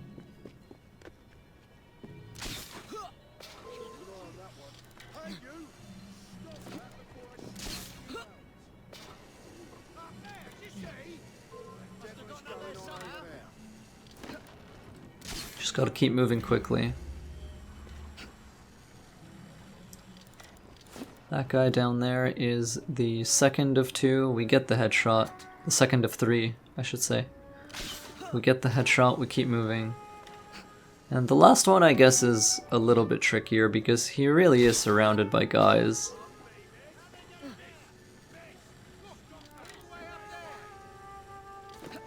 And there's less roofing to use in this area. You've only got the four corners.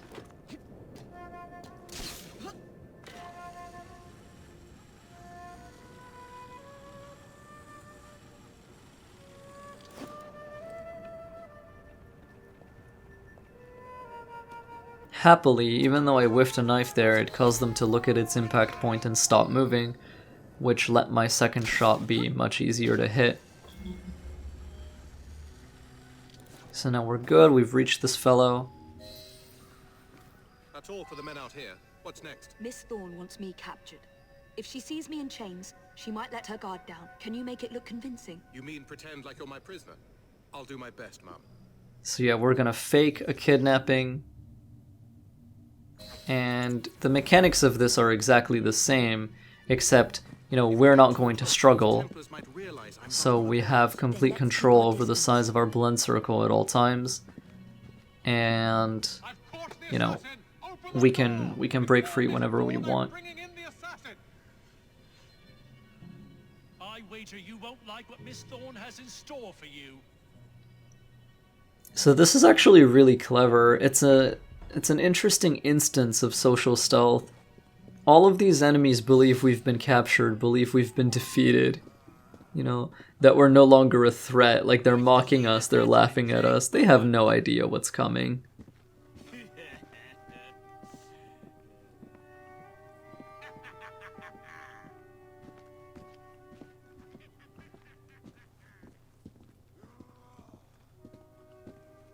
I knew we'd draw you out. Look for a switch, a door, anything. Look who we have here! Searching. I found her wandering inside the walls, Look who Ma'am. we have here, Thought you'd lad. want to speak with her. Welcome, Miss Frye. Do you care to tell me where the shroud is?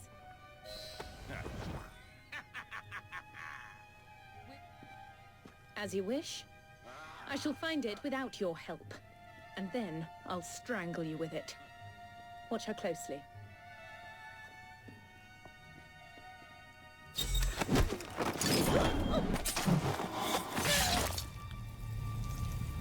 Once we kill her, this guy's soldiers will be fighting the others. Royal Guards. But I mean, soldiers, Royal Guards, it's kind of the same thing.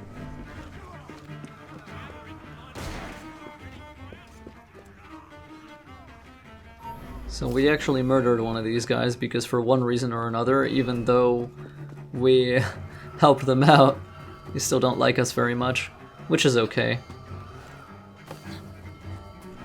But we're not about to let him stop us.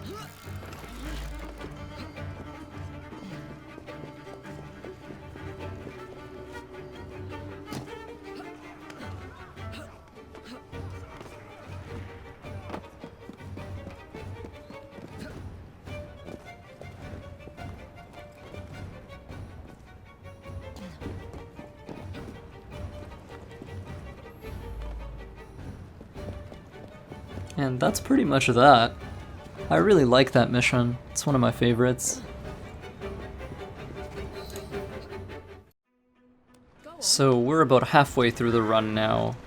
And we're going to start off this sequence by playing Evie's mission, where she inevitably has to clean up after Jacob's mess.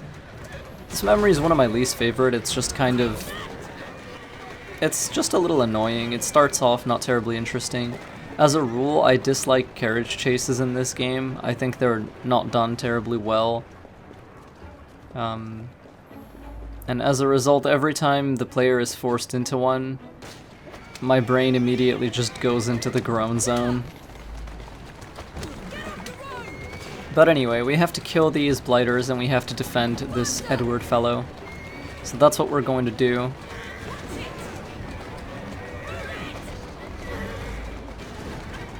We're going to ram the enemy as many times as we can. And we're going to hop over to the other carriage, stab this guy. I'm gonna dodge those gunshots first. And I'm not sure exactly why I decided to get off there. All I know is that I did.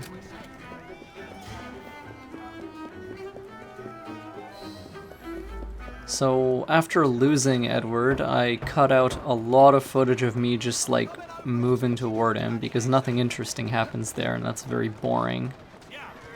In the interest of saving time and the nerves of my viewers, we just cut right to the chase. Or as the case may be, to the end of the chase. So right now he's blubbering about how the blighters have taken control of a factory and there's like a deed in it. And we basically need to grab that for him.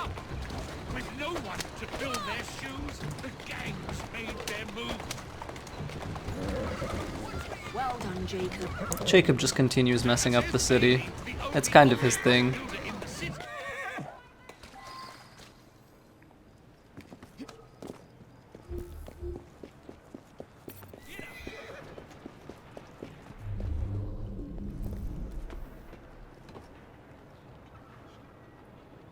This thug is an easy kill.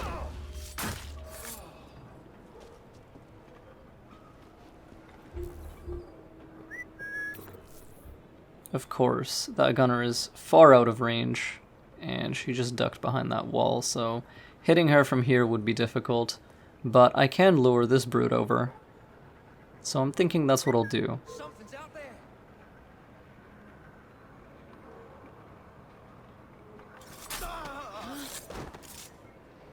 One of the natural consequences of tools not affecting enemies of higher level is that you cannot speed up your gameplay by running at them and berserk tricking them.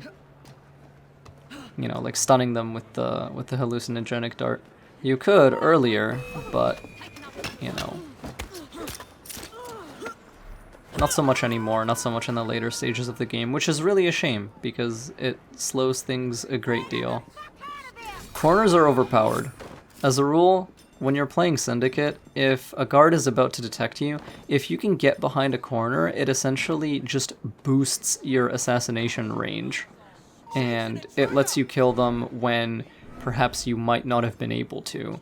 One thing that's very frustrating about Syndicate is that sometimes you'll just, you know, if an enemy is too close to detecting you but their meter is not kept out, trying to assassinate them will actually cause you to just, you know, start punching them, which is really annoying because it can destroy strategies and it's unpredictable and it leads to situations where you think you'll get a stab, you believe you'll get an assassination, but you don't. One way around that is to use corners the way we did. Unfortunately, if someone's already detected you, this is not possible anymore. So we're just going to have to fight this guy.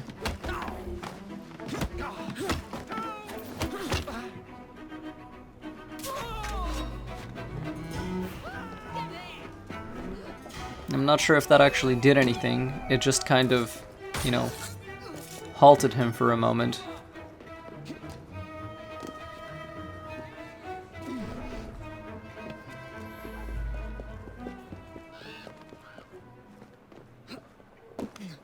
But that's gonna be the end of the mission anyway. We don't have to stick around.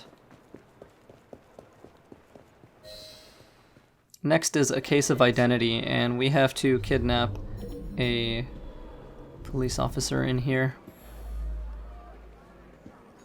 Or, if I remember correctly, not a police officer, but a very specific civilian. And the full sync for this is to not kill any policemen, which we're going to ignore.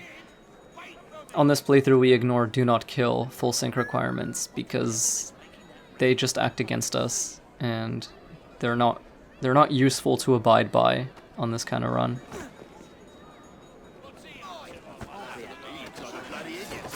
Getting through Syndicate on no upgrades is already an uphill battle without, you know, adhering to any kind of arbitrary rules.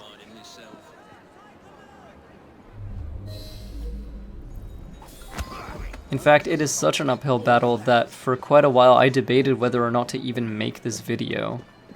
Because, you know, it's gonna be longer than Unity. I don't know how many people actually like this game. I don't know who's gonna, you know, want to watch this, if anyone even does. But, you know, enough people asked me where I was like, alright, let's just get it done, get it finished. You know, even if it's not actually that fun, at least I can say that I did it. And, you know, that's pretty important, I think. So I've tried to no avail kidnap this guy like 3 times, which is kind of funny. We're gonna drag him out of here. Slice his throat.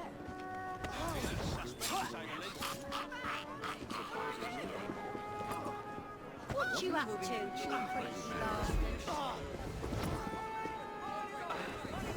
Some social stealth is possible to a degree in this mission, which is kind of nice.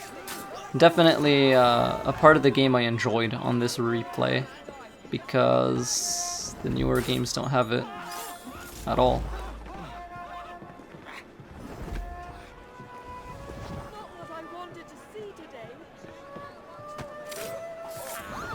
Really kind of just evoking the blade in the crowd right now.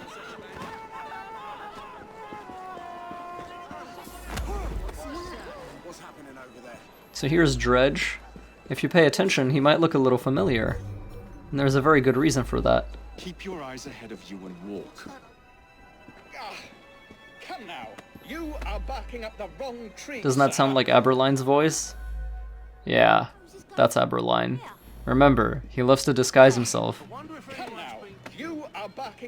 So one of the weird things about mouse and keyboard controls is that you do not have solid control over your blend circle whenever you've kidnapped someone, which means you basically have to stutter step your way forward whenever you're creeping past certain guards. Kind of annoying that they didn't have the foresight to think of that. A spot of tea is next, and this mission's actually kind of fun. It's one of the only tailing missions that, you know, I don't mind too much in the newer games. In the old games, tailing missions were actually kind of interesting because every single one was used for expository purposes. So in the original Assassin's Creed games, the reason you would tail a target, you know, ludonarratively, and it did lean more on the narratively, is that it allowed you to overhear what they were saying. You would usually be tailing multiple, and if indeed you were tailing just one, then, you know, Ezio or Connor or Edward, they would be kind of talking to themselves a little bit. You would get to hear their thoughts on the state of affairs. In the newer games, this happens less often, and when it does, it happens with less efficacy, at least not enough for my liking. But this one's not so bad because, first of all, the weather is amazing, and I know that that is a silly reason to enjoy a mission, but really, the fog. Oh, dude, the fog. You guys, if you know me, you know I love fog very much. In real life, in games, everywhere. So, I really like the atmosphere of this memory. It's just really, really nice. It's quite relaxing, quite soothing. I wish we could make London this foggy anytime we wanted. I would definitely make some kind of content of that nature. if it were possible, but I think it's not, sadly. Anyway, so starting out, we're going to follow this carriage, or this cart, forgive me, by using our rope launcher. And at a certain point in the mission, we're going to get down and follow it with another carriage. Other than that, there's honestly not that much to say here. But yeah, fog is a particular weather condition that I find very peaceful. I'm not sure if I've talked about it too much, or if I've talked about it at all, but it's funny that that is the choice of words that I used, because if I know myself, if I have ever talked about fog, then talking about it too much would be, you know, quite right. Greenie's tailing Evie right about now. Good luck.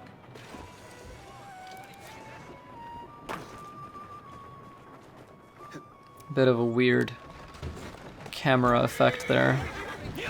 My apologies for that. Totally unintentional. This footage was recorded long enough ago that I'm not sure if it was the game that did that or myself. But in any case, we continue. Doing fine, good. Over here, I'm gonna zip up to the rooftop and wait for this next trigger.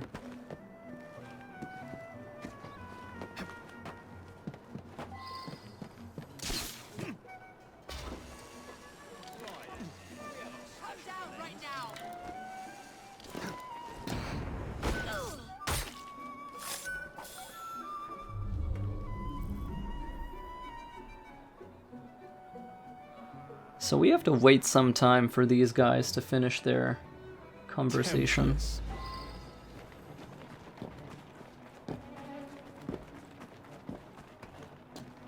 But when they do, we can just go ahead, come over here.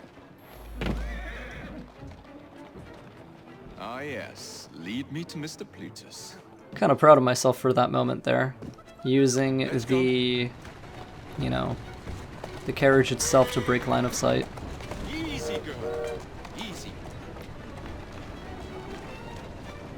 Keep moving.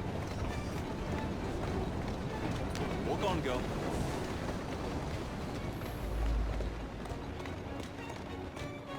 Steady on.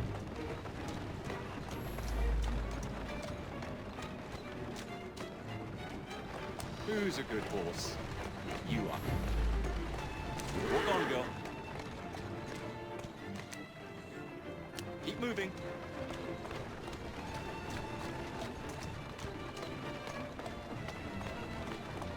Doing fine, girl.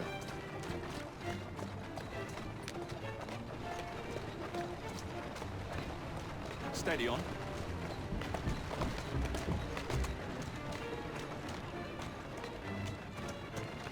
Atta girl.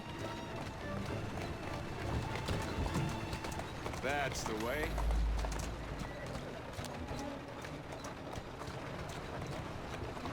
Let's go.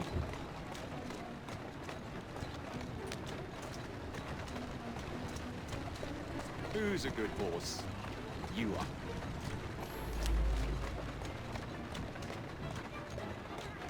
Atta girl. Walk on, girl.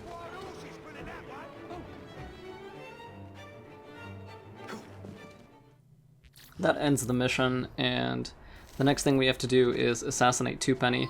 This one's one of my favorites, even though I botch it kind of badly-ish here.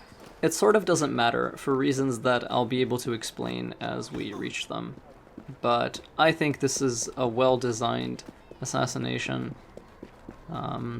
I think that the issues Unity and Syndicate get when it comes to missions that are set indoors, these kind of issues are mitigated when the indoor environment in question is so massive and spacious. So that's kind of, you know, one of the exceptions to the rule of, oh, indoor missions are garbage. This one's pretty good. There's room for social stealth, there's room for traditional stealth, there is some amount of interesting movement, and of course, you know, combat doesn't need to justify itself. You can always... there's always room for combat in Assassin's Creed games. Unless you're doing a no upgrades run, in which case combat is ill-advised. So, right there, guy caught the tail end of me, you know, just exiting that blend group, and I'm just going to leave.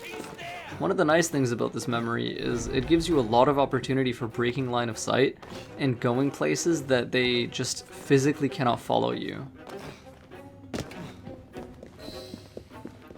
Since the guards do not have walkie-talkies, the ones below are not aware that the ones above spotted me. Which means we can come over here, wait for this gentleman to poke his head out behind that stack of gold. Any moment now. And that's gonna be it for Mr. T Penny.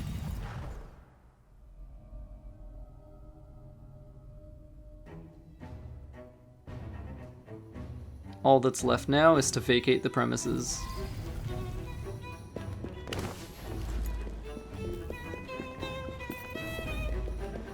Definitely one of the easiest assassinations and one of the more accommodating of the no upgrades playstyle.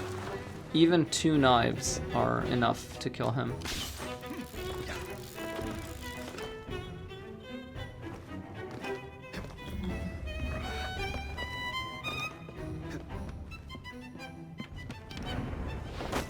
Use this gentleman as a convenient landing platform. Try to whistle to lure someone over, but there might be no one left to lure. Most of these people have either been killed or displaced by us, by our earlier detection. And that being the case, we can just leave. And leave we shall. After Jacob's sowing of chaos at the Bank of England, Evie, once again, has to fix his mistakes. Well, if you can call it counterfeit. With those printing plates, it's nearly impossible to tell the real notes from the fake ones. Mr. Avalon. If this gets out... Well, I've said this already. When people don't trust their currency, and we're already seeing riots... Mr. Avalon. Alright, so there's a counterfeiter. They've taken the very real money printing plates that were inside the bank. They used the chaos that Jacob caused to get in, do the deed, get out. And now they're printing, you know, quote-unquote counterfeit currency, but because it is being printed using the genuine printing plates, it is effectively real. It is effectively genuine currency.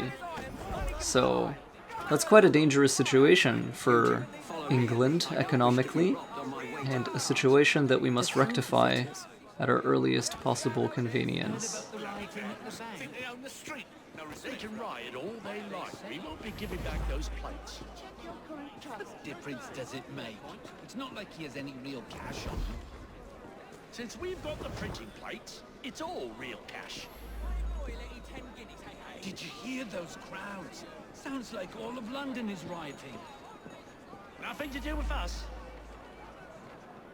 I can't believe Jacob's managed to shatter the entire economy. Father was right. He acts in haste, and repents not at all.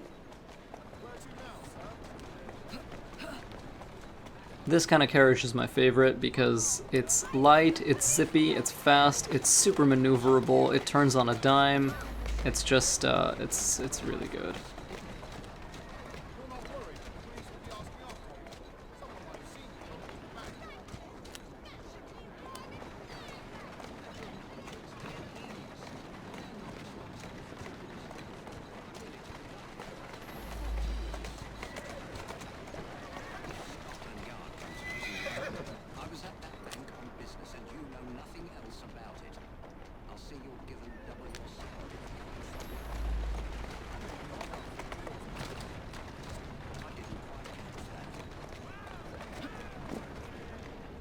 This tailing segment culminates in a small stealth environment.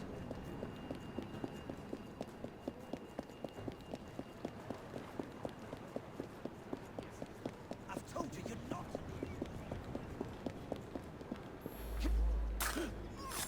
Take out this fellow. Keep your eyes open. Anyone could be trying to get in. And now we have to find the printing plates and take them out of there. Yes, sir. Guard this place as you would the bank. Coming over and teaching you a bloody lesson. We can just stab this guy in the balls, take him out. Must have been a tough fight getting those plates. Not at all. We just walked right Was she in on the hiding from chaos. that one? Nobody stopped you. Stab this person. Conveniently lured over by the corpse of his ally.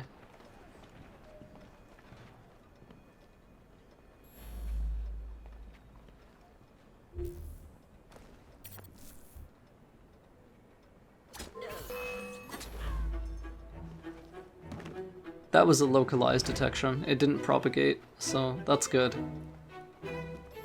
And as you can see, that was a headshot from a knife, and it just immediately got us exposed. But again, since it was only her that saw us, and she died immediately after, that was perfectly fine. Corner stabs, very powerful. A wise man once said that corners are the most powerful weapon in modern stealth games. Honestly, corners are a powerful weapon in any game that features them.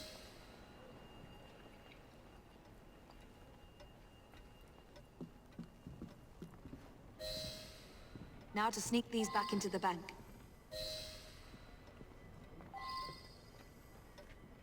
I'm trying to look for a way to get out of here. This window should be good.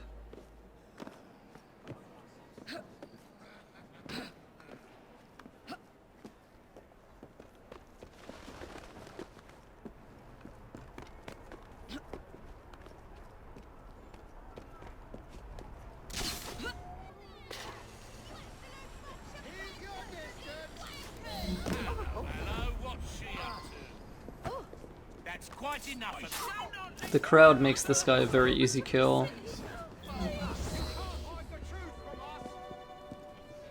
And once we're in the bank, we can return these plates.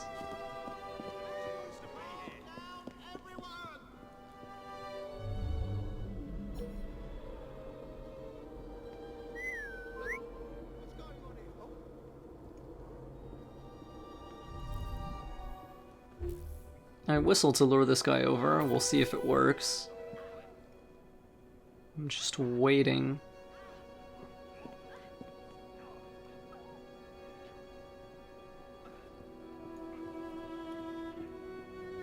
He seems to not be terribly interested. And as a result, we'll take a different tack and just chuck smoke into the chamber.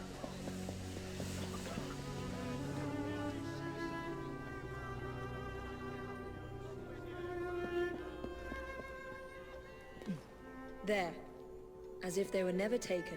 Put those back, and now all we have to do is leave.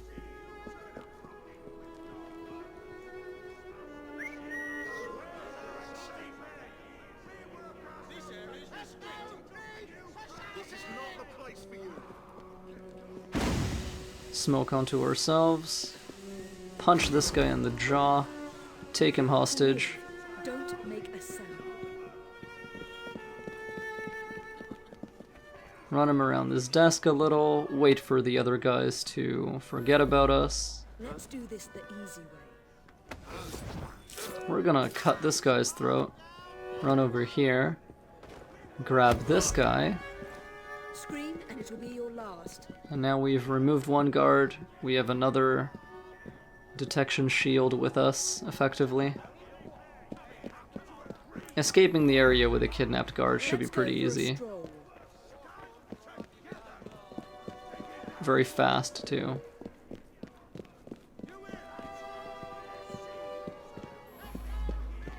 No noise, just walk.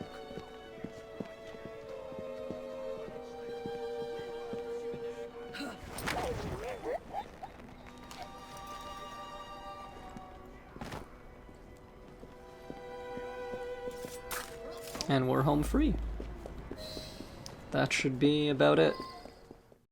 Change of Plans is a difficult memory to do on no upgrades. I would rank it among the hardest, just because there's a lot of room to make mistakes, and those mistakes can be a little bit tricky to recover from. Finally, there is a segment near the end where you're pulled into a mandatory kind of mid-scale battle, and not only do you have to fight, but you are forced to protect your allies as well, and that's kind of difficult to deal with on such an underpowered character. But we're going to begin by taking these guys out. We have to find some documents. I'm not even sure what happened there, but I'll take it. I smoke this area because both of these guys are here. Get a little bit of a 2-for-1. Henry has now smoked this area because I used his distraction earlier, which allows me to keep up my flow and keep going. Pretty sure there's only one guy left. We should be able to just slap him with our hidden blade. Right in the shoulder. Take the first chest. Some of these guys that Henry killed, you can actually loot them. And that is exactly what I do.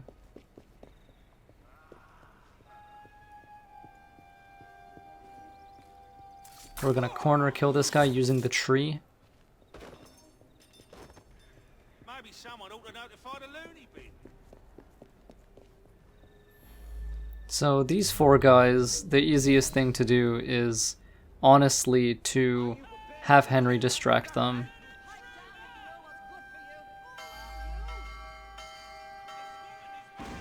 He's gonna drop smoke on them. I'm going to try to go this way without being seen. Grab this. Nothing here.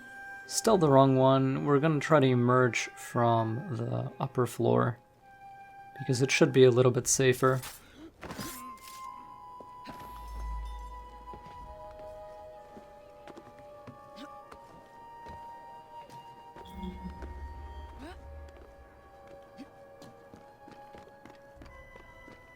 Our next target is the building directly across from us.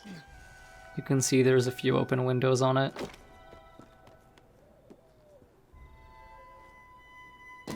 I'm thinking I can get in here without letting any detection meters cap out, and I just barely get the corner kill on that guy. Very lucky. No, looks like I have to ask someone where the plans. So now we have to find someone to interrogate. And let us find out who is a suitable target for this. So unfortunately, someone actually noticed me doing that. So I'm gonna reset the situation. Get out.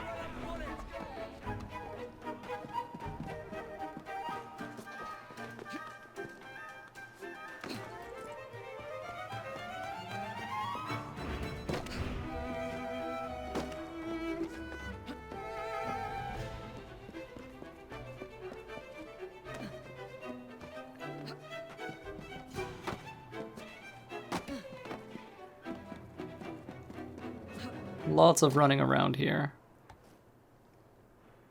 Not my finest moment, but yeah, just unfortunate. Bad RNG. And by RNG I just mean bad luck, not literal, you know, in-game probability.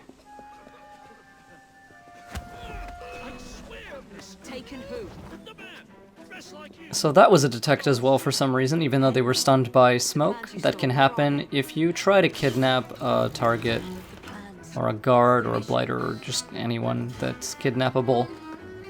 And if the blend circle burst pulses out and leaks onto surrounding enemies, obviously they will detect you, but sometimes they can also detect you inside of a smoke cloud, and that's messed up, and I don't like it. because it's an inconsistency in their state, right? They're meant to be stunned, they have no awareness of their surroundings. One wheel looked like it was about ready to fall off. You can see the cart tracks. It looks so wobbly.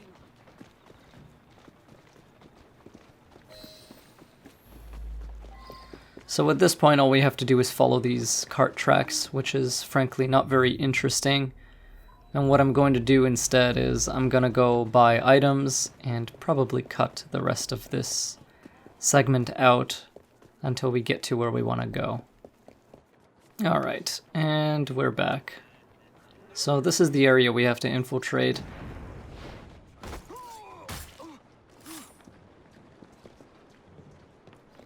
The way the game wants you to play this is to talk to all of these people and to figure out where Henry's gone, but that's not what we're actually going to do, because you are able to go to the next trigger and, you know, move to the next checkpoint without actually doing any of that.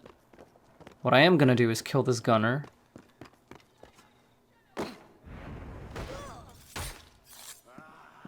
And I should be able to smoothly transition down into this tunnel.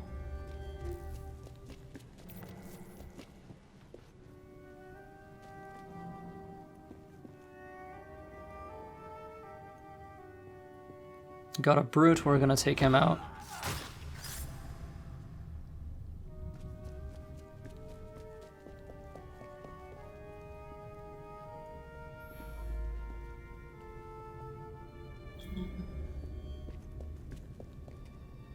We're gonna use the fact that this is a third-person game to our advantage to peer around this corner. And when this gentleman turns around, we're gonna do what we do.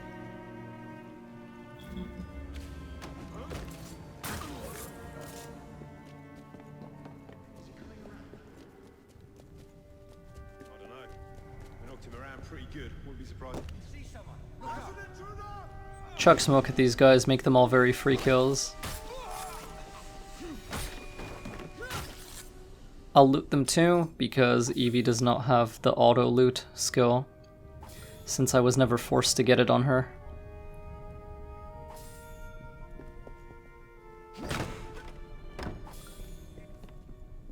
Hey, Henry. Evie, they sent someone to move the architectural plans. Do you have them? Did they hurt you? I'm fine. Let's go. So this next part is the very, very difficult part I talked about. And honestly, the way difficulty manifests in AC Syndicate No Upgrades is, I don't even know if the right word for it would be difficulty, because in reality it's not actually that hard. It's just kind of, you know, sometimes you just get instantly removed and deleted, you know, with no counterplay and nothing you can really do about it. Sometimes you just, you know, get unlucky and there's no player action you can actually take to make things go any differently. You just have to reload and go again and, you know, get a better pattern. So right here, I'm trying not to be detected by this fight scene, and hopefully I can run in and kill somebody. I get a double, that's very good. I get 3, that's very good. 4, that's gonna help me a lot. The rest of these guys we're gonna have to fight, which will be a bit of a taxing endeavor, but it shouldn't be too bad, because we still have most of our ammo.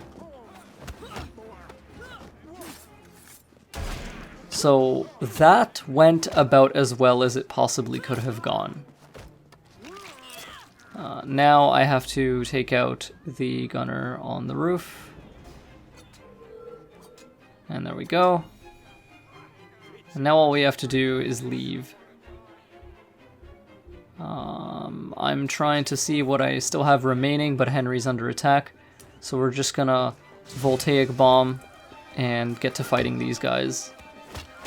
It's very important that he doesn't get attacked by the higher ranking blighters. So like these guys with the Templar armbands, they have more health and they do more damage. They're even higher ranked than brutes.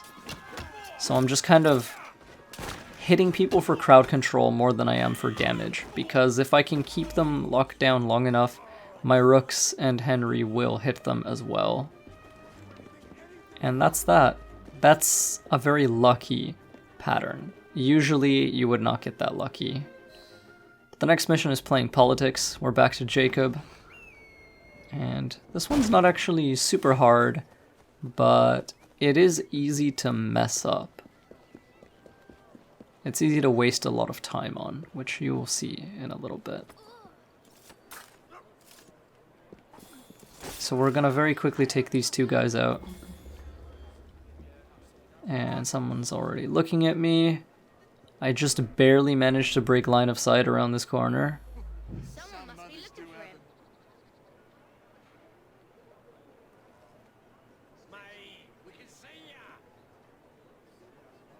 Okay, he's starting to forget. Hope he's not up to any mischief. He's doing something. AI do what AI do, you know? Okay. Let's try for a kill.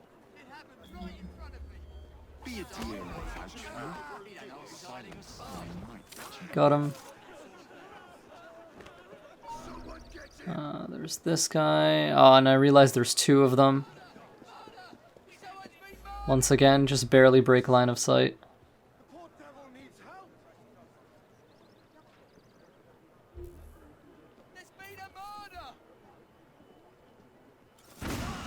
Smoke stab him. Wait for the other guy to walk a little closer. He's now incapacitated by the smoke, slit his throat. That went about as well as it could have gone, I think. That little sequence there. Get the corner stab on this guy. I was spotted by the one on the other side, though. Somewhat unfortunate, but we'll just deal with it.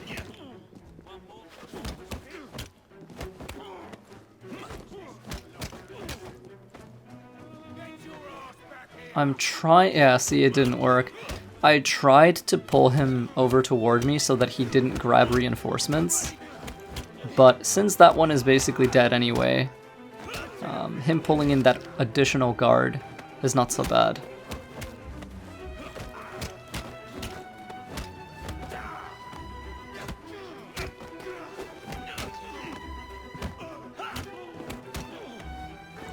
If you've already done one knockaway animation and then your character does another one immediately after, you don't have to auto counter. You don't have to mash out counter on the second knockaway. You can just keep fighting. I think the game does this to allow the player some manner of flow, otherwise it would just be ridiculous. Corner stab this guy as well, just for insurance, I suppose. And I know there's more, but I kind of don't care anymore.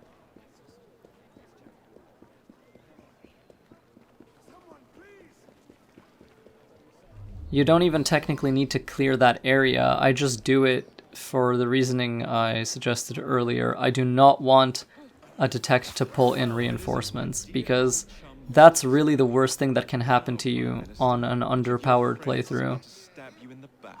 If you're detected by one guy, even if he's like max level, if it's one versus you, you can usually kill him. Yes, it will take a little bit of time, but it's functionally possible. Whereas if you pull in like 2, 3, or 4 guards, that's just super, super difficult and not something I would recommend doing. Anyway, so the reason we kidnap this guy is because it makes us invisible. And thereby, we can just walk around this area for free without ever being seen, as long as our blend circle doesn't step on anyone. Cops like to start patrolling around this area as you eavesdrop on this guy, and it's a lot easier to just walk around with a kidnap target than to try to, you know, social stealth into blend groups, quote-unquote, manually. This is just infinitely easier, and there's no reason not to do it this way.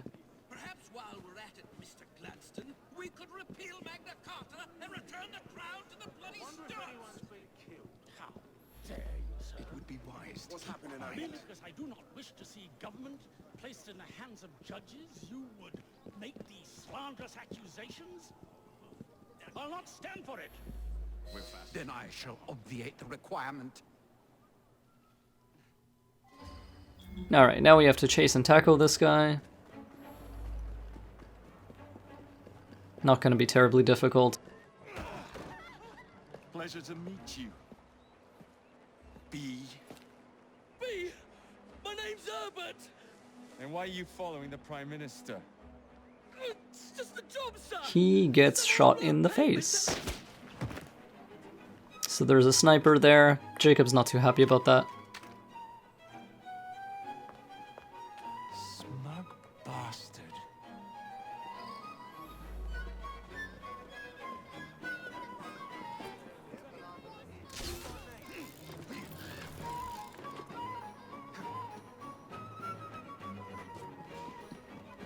If you have, you know, a rooftop between yourself and the sniper, you don't actually need to hit a dodge prompt, because she doesn't have LOS on you and her shot will just be intercepted by the architecture.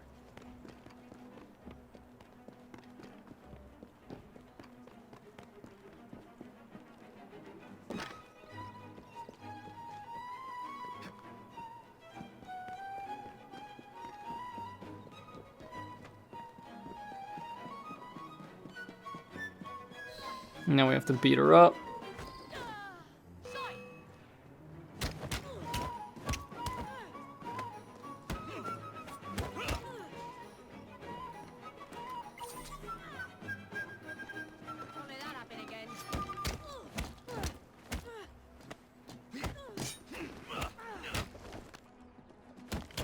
And she ragdolls, and that's that. The bodyguard is another challenging mission to do under the stipulations of this kind of playthrough. The issue with it, as with most other difficult memories, is the forced combat. So starting out, we're not going to see any of that because you can actually get onto this carriage and into this carriage very easily, since carriages they act like haystacks if you land on them. You'll never take any damage. And once you do land on it, you can easily get in. That's probably the easiest part of this whole memory, and one of the easiest objectives in the whole game. But now, there's going to be a bunch of people, starting with these gunners on these roofs. We just need to keep these guys locked down and unable to attack us for as long as possible. Somehow, these two actually lost sight of me, and I was able to get a hidden blade stab.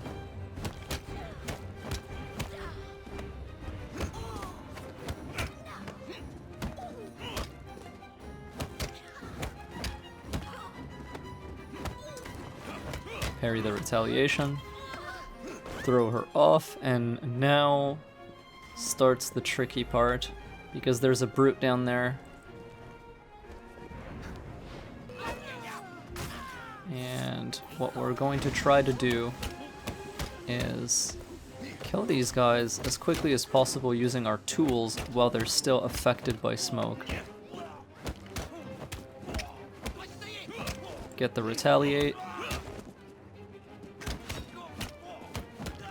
Get the retaliate again.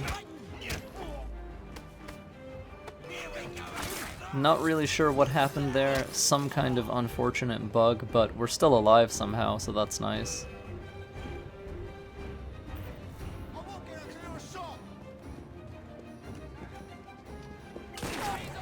I tried to space these guys out so that, you know, they wouldn't just instantly kill me, because these guys are quite high rank, and if they do hit me once or twice, I will die. So we don't want to let them touch us whatsoever.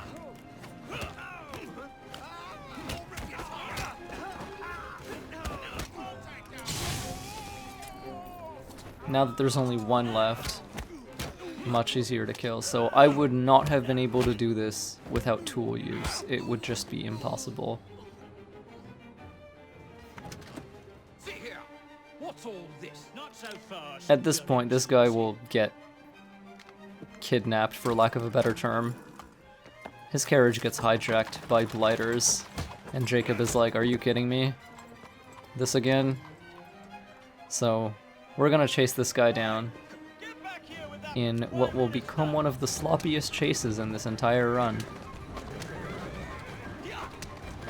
We're already causing immense destruction to public property, as you can see.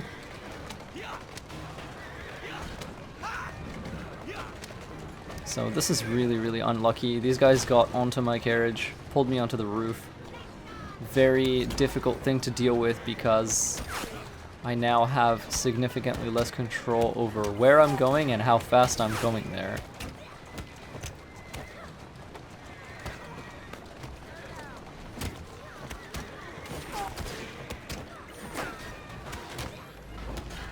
Yeah, that just happened. We're going to keep this in because I think this was actually a successful segment. So yeah, Assassin's Creed Syndicate, everyone.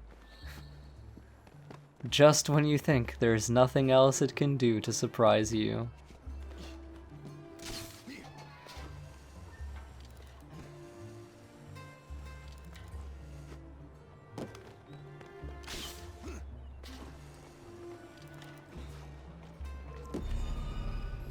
We're gonna cut it a little close here, but I should actually be able to catch this guy.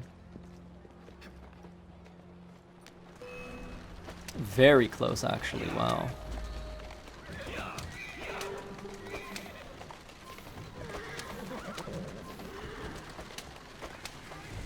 And because the objective marker disappeared and I didn't memorize what the carriage looked like, I didn't realize that that was actually it. But it doesn't matter because for one reason or another, the driver doubled back and just returned in the direction he was coming from.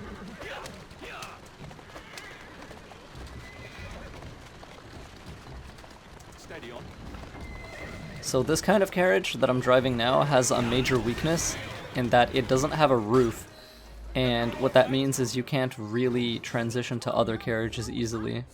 But anyway, we're gonna stab this guy in the neck. Throw him off, and take this one home.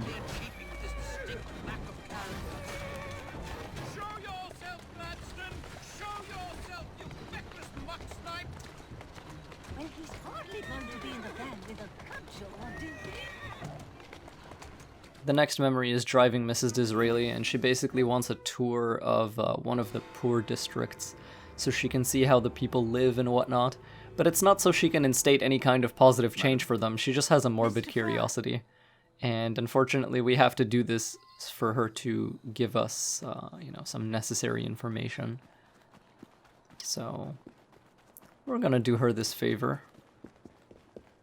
And this memory is kind of cool, it's atmospheric, it's set at night, but That's yours. The issue with it is that it is functionally a long escort mission, and as a result, it plays out kind of slowly, and if you get detected, all that does is it makes an already slow mission even slower, which will happen at one point.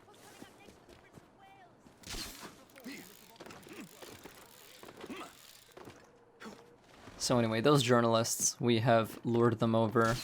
We're gonna try to escape them now.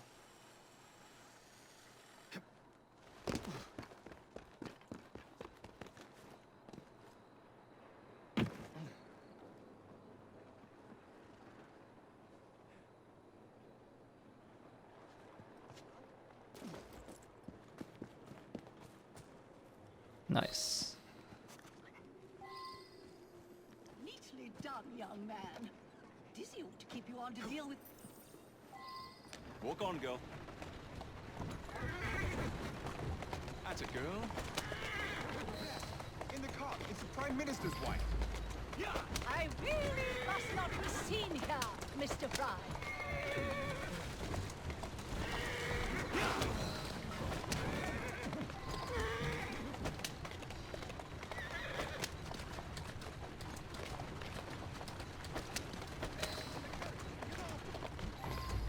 Let us avoid these vultures.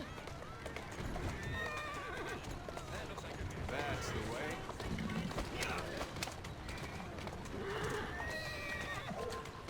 Let's go.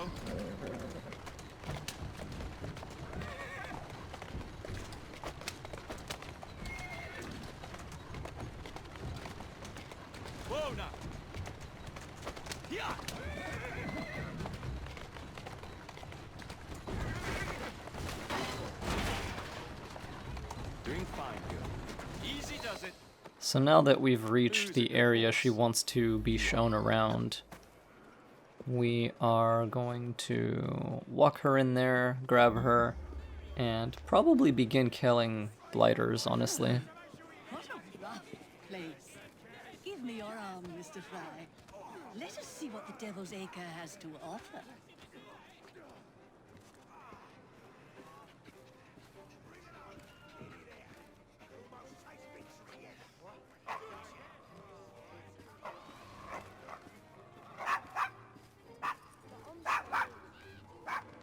Is your dog quite all right? Oh, Desmond's fine.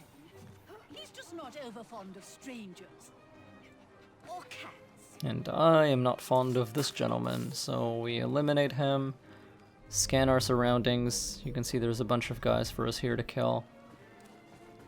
In truth, I think this memory has a lot of potential, and when I'm finished uploading this playthrough, I'm actually going to revisit it for some interesting gameplay.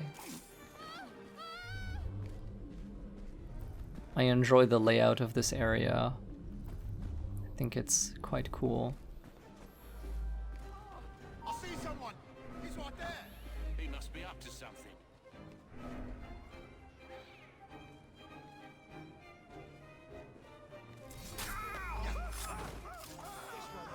Breakfast tomorrow.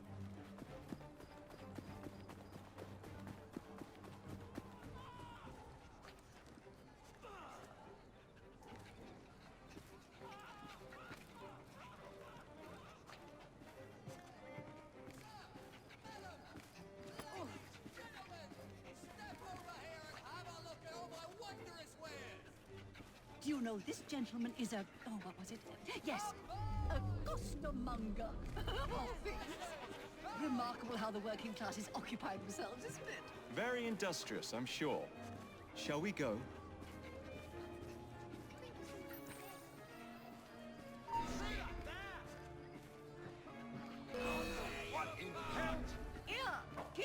So we're gonna smoke onto Mrs. Disraeli because we don't want any of these people to actually hit her. And get the retaliate, keep hitting this guy. Brutes have a lot of HP, so knives are a good idea for them. Knives are also a good idea for fights with multiple enemies. And fights in which you get parried and countered a lot. Like in this one, I have no more medicine, so the rest of this memory will be difficult unless you can loot some off someone.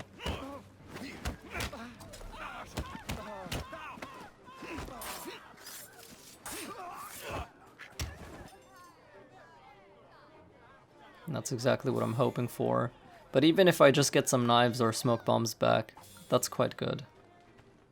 Unfortunately, all I got was knives, and I was already full on them. Have you considered taking employment as a parliamentary whip?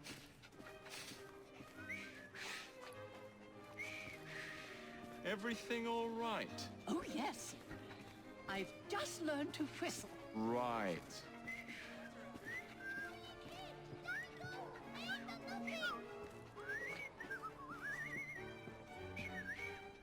I'm gonna leave her here and climb up this building to take a look at things.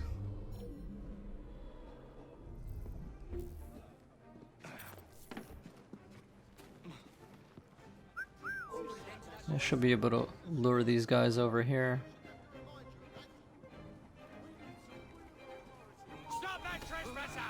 Take this guy out.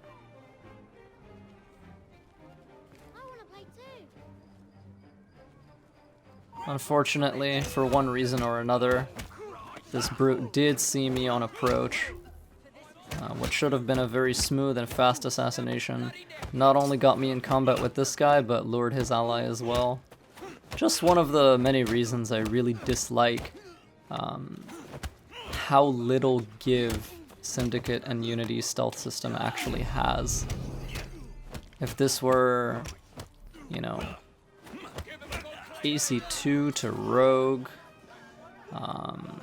even Origins, and for all its faults, Odyssey, you would have been able to assassinate those guys.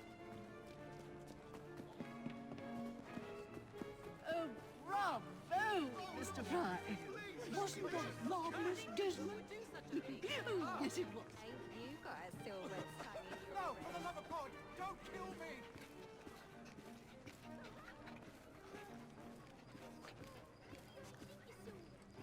What sort of meat is that man selling? Best not to ask. Why? Is it something dreadful? Is it rat?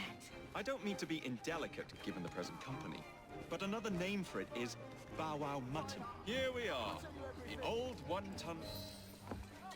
In this cinematic, you know, I believe we meet someone called John the Tosser, or it might be in the one after, but he's basically a generic blighter thug character model, but he's the best NPC in the whole game, John the Tosser.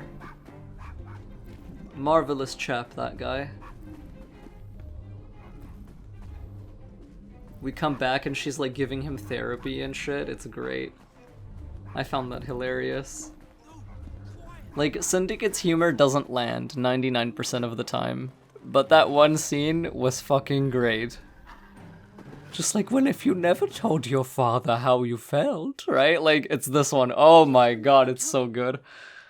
I love that cutscene. I skip it in this playthrough, but if you guys ever get the chance, definitely, like, look up John the Tosser cutscene Syndicate. I don't know if anyone's uploaded it. If no one has, I will, because it's funny. Energetic and enlightening evening, Mr. Frye. No, thank you, madam. Perhaps now you might tell me about the man in the I'm trying to cut through here to see if I can get a little bit of a shortcut. Is the gentleman you seek. And it seems like that was a poor decision. I do indeed. He's in town now, as it happens. Campaigning against the corrupt practices bill. Perhaps you could catch him in the Palace of Westminster. Do be careful. The government could ill afford another scandal. I assure you, I'll be very discreet.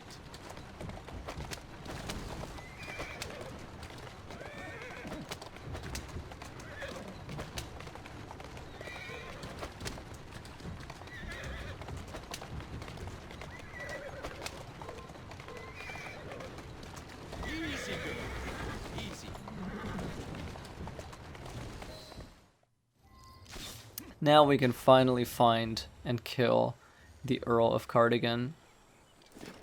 My feelings on this assassination fluctuate. Sometimes I really like it, other times I think it's super boring. But if nothing else, at least when you're playing this with upgrades, it is very, you know, efficient and quick and easy. So I like that about it. I like that it's solvable and that, you know, you can figure out an effective way to do it and just be good at it every single time. So I am trying to grab a password from this guy. Let's see if we can. Let me steal from you. God damn it. Fine, let's try that again. There we go. See, that wasn't so hard. Right, now we have to actually reach the door at which we can utter this password. Chuck smoke at these guys. I don't even think we have to kill them, honestly. But I'm going to do so anyway because they might give me items. And that's very, very important. Gonna kill this guy.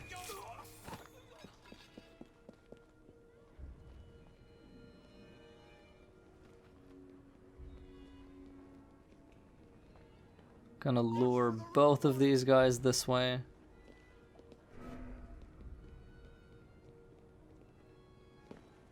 I don't remember if this particular action worked out well for me or not. Let's find out.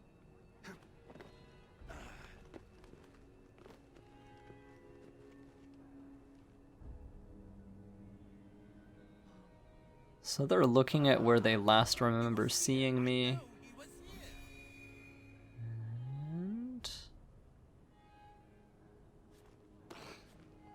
Go this way. Get this guy. Oh, yeah. The other one saw me. Well, that wasn't so bad. If I can save the smoke bomb, I would say that was still a good trade-off. One knife in exchange for letting me retain my singular smoke bomb is a very good transaction, so to speak. Like, you can do a lot more with a single smoke bomb than you can do with a single knife.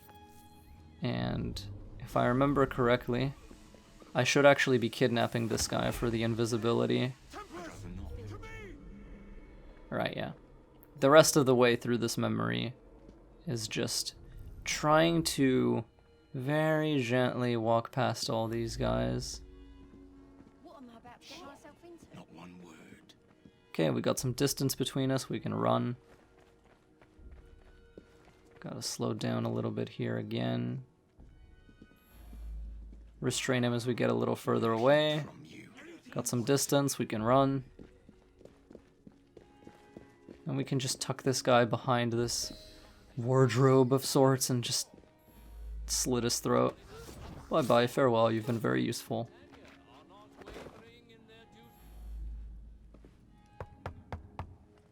Password. Balaclava. Come in.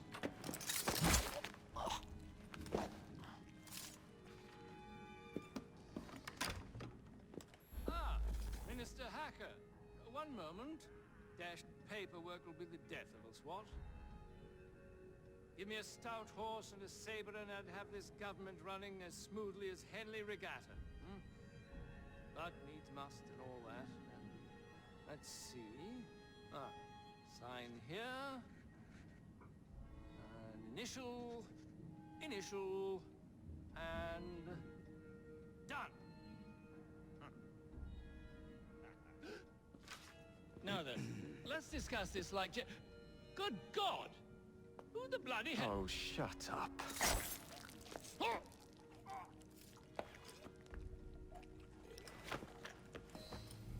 I don't know if I skip or keep this, no, I skip it, but it's pretty great. He's like, scoundrel, villain, he's all extra about it, and Jacob is like, man, this guy just, like, never fucking shuts up, like...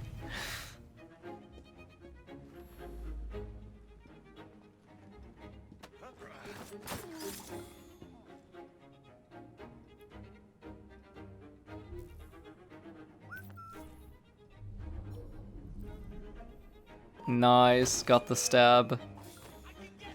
Ow. I'm just trying to leave the area. That's all I care about right now.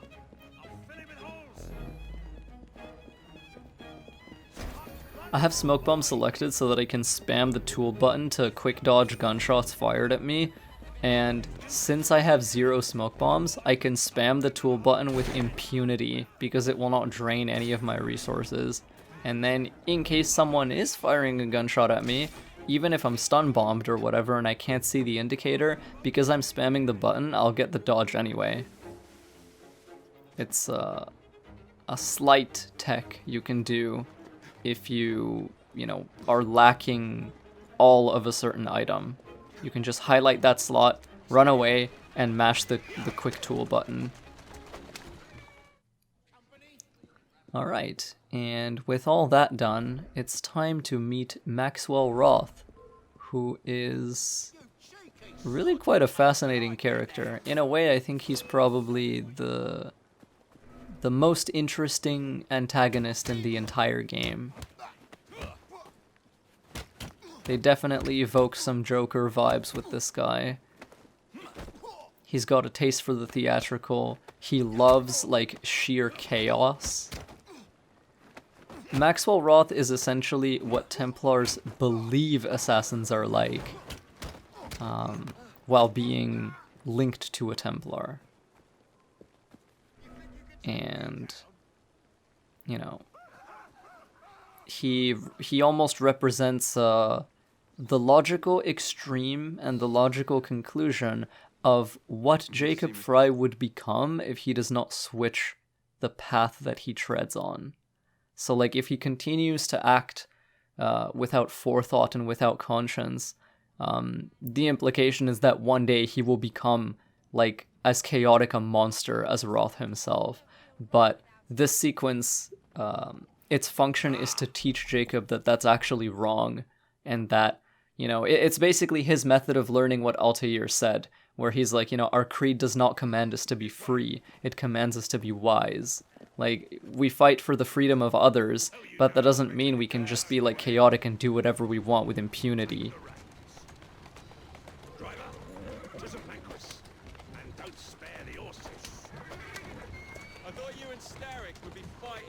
As you can imagine, I like this sequence narratively because it is one of the parts in Assassin's Creed Syndicate that feels the most like Assassin's Creed. It's one of the only sequences that actually explores the themes of the franchise in a very noticeable manner. You still kind of have to do a little bit of reading between the lines to actually like extract all the juice out of it, but it is much more apparent than the rest of the game, which is just like, oh, this is just about killing Templars, nice, right? Let's just run around and stab people without reflecting on it.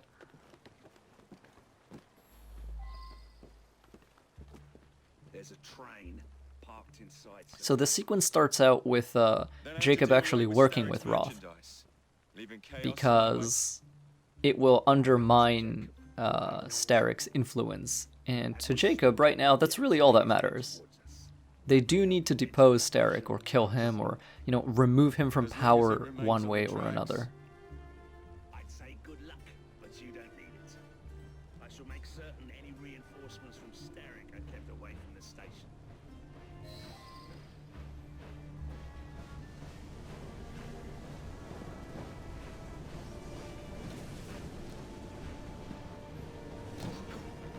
This memory is quite enjoyable. The layout of the guards in the station can be challenging, but not in a frustrating way or in a way that's not pleasant to experience. It's just, it's cool. I like it. I like the way they did this. And once again, this mission is also quite solvable. If you know what to do, you can pretty much smoothly get it done every single time. So I'm going to run around and do a small bit of scouting so that I can remind myself where certain people are placed. Where are they? But once I do that, I'm going to start removing these snipers here that are kind of, you know, doing Overwatch on the station from this top walkway.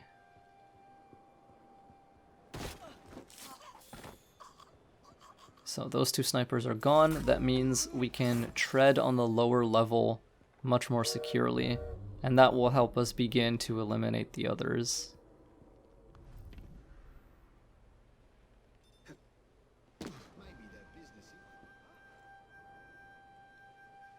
Falling down loudly behind these guys makes them stop moving for a moment, which lets me kill them right here. This one is walking away, which lets me walk toward him, but there was another one who was looking at me, so I changed course very quickly.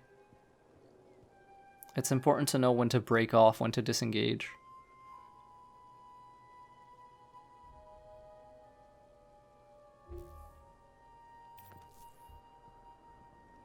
I was wondering if I could make both of these guys turn around and distract them by throwing a knife there, but you know, that didn't work. And it was alright that it didn't work, because all I really needed to do is catch the eye of one of them for a moment. They split off from each other, and we can take them out one by one. Our main goal here is to destroy a bunch of these, you know, explosive boxes, cause a bunch of chaos in the station, and eventually steal a train.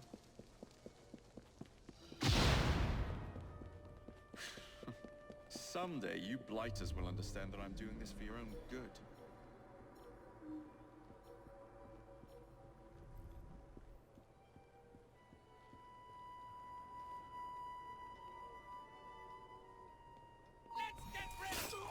Good kill.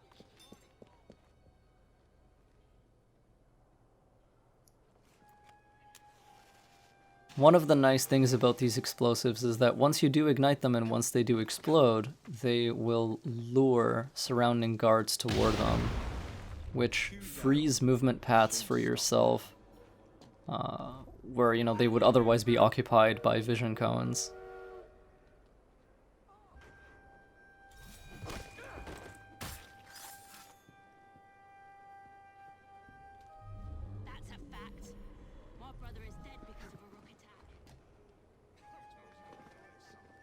What I want here is to just curve around the outside of this wall. We can ignite this. Go over here. Kill her. Come over here. Kill him. We can throw a knife at the floor a few feet in front of that thug to entice him to walk out from under this overhang that he's standing under, and that will actually let us air assassinate him and use his body to descend, which puts us right next to the next objective. Very smooth, very fluid. I enjoyed doing that a lot. It's just this sequence here, this sequence of events, I mean, not like the entire sequence. This sequence of events that I just did, I don't think it could have gone much better than it did. Over here, there's a bunch of people clustered around the last explosive we have to blow up. And they have a leader with them who, if we kill, tends to demoralize surrounding units with his death.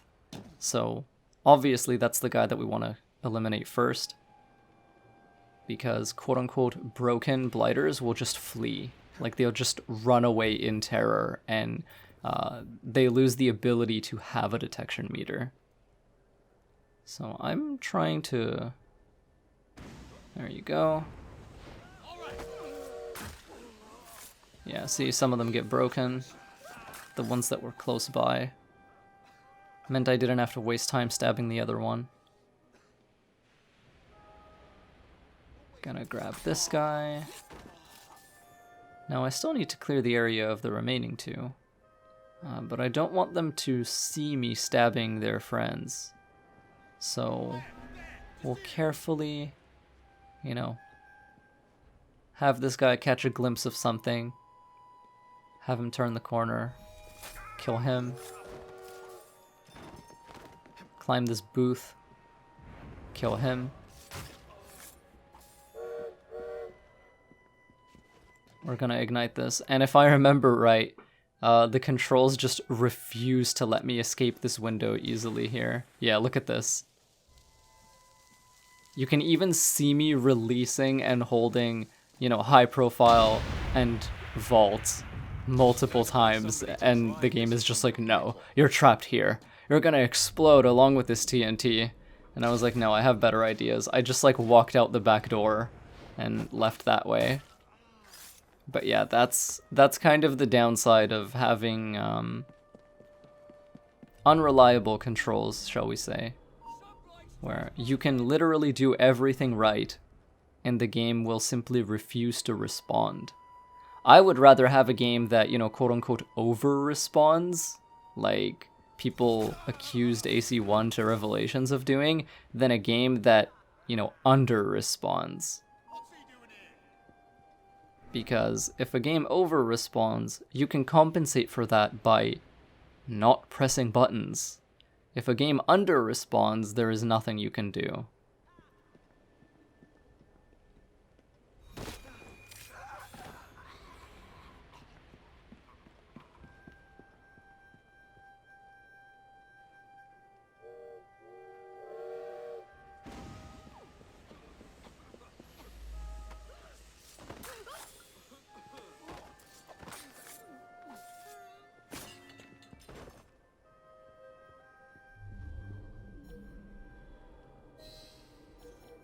The rest of these guys I'm only eliminating because it helps to make my escape route a little bit more secure.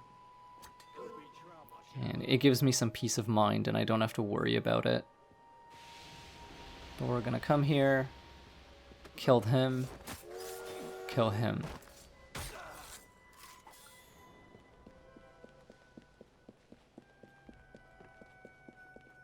Gonna punch this guy in the tummy, put his arm behind his back, and make him drive us out of here. Get your bleeding hands off me! What do you think you're up to? Hush now, please. Do be quiet, sir. No need to make a fuss. What do you want from me? I just need you to keep the engine stoked. All right, I'll help you. Don't hurt me. Think of me as another passenger. I just happen to have a rather large blade pointed at your back. When you reach this marker, the memory ends.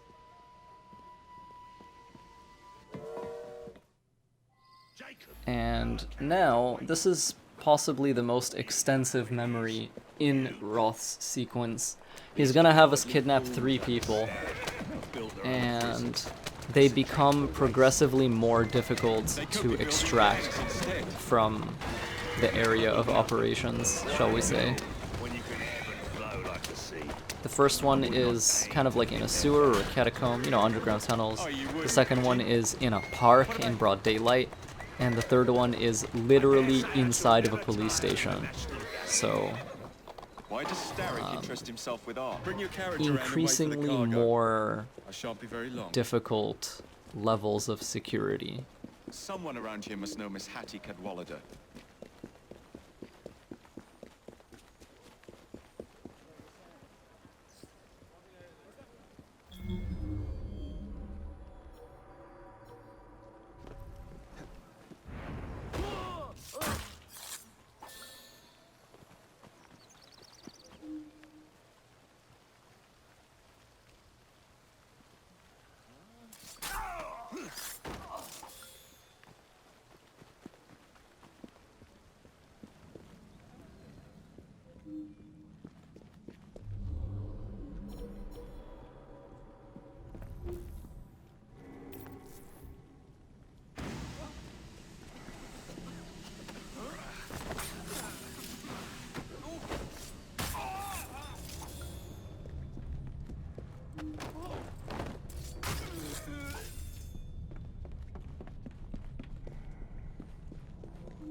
Not hurt you. Don't think I will. Why the bloody Tell sewers? Mr. Starrick his next delivery's on its way. And tell him too that I'm growing tired of these working conditions. Wasn't Starrick who sent me. Make a sound and it'll be your What last. do you want? Then who?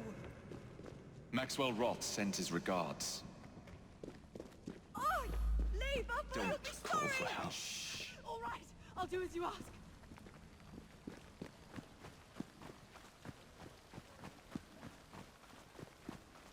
Take your hands off me, Silence, Sal! and You'll I be might sorry! let you... Hush, madam.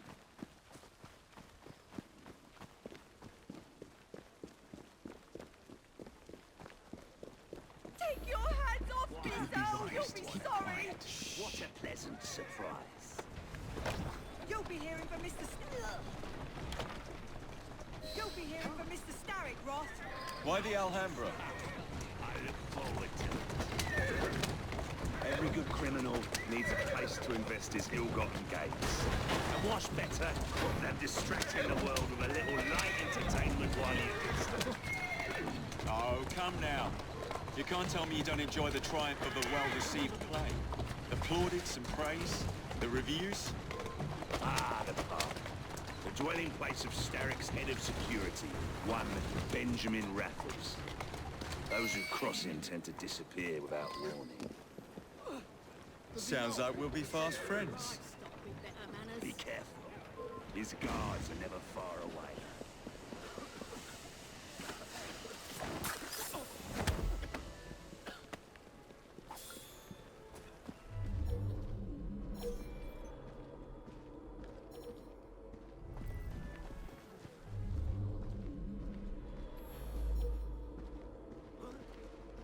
All right, I said, all right.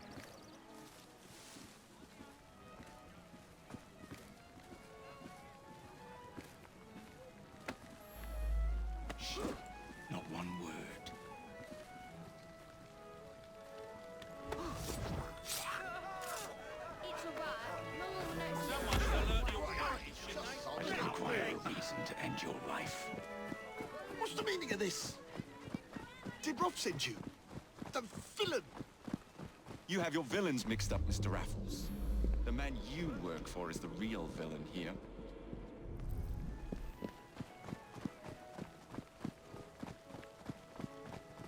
A majority of this gameplay so far speaks for itself. It didn't really need any commentary, but in case you missed it, that was a vaguely clever thing I did there. Using a kidnap target to get close to the actual target, and then, you know, killing him, and then kidnapping the real target. Here, I'm going to try to whistle and lure these guys in, but the ones that remain outside will, well, remain outside. So they're not going to come in, they're not going to look at us. Quite a shame, because now we have to back out and go the long way around.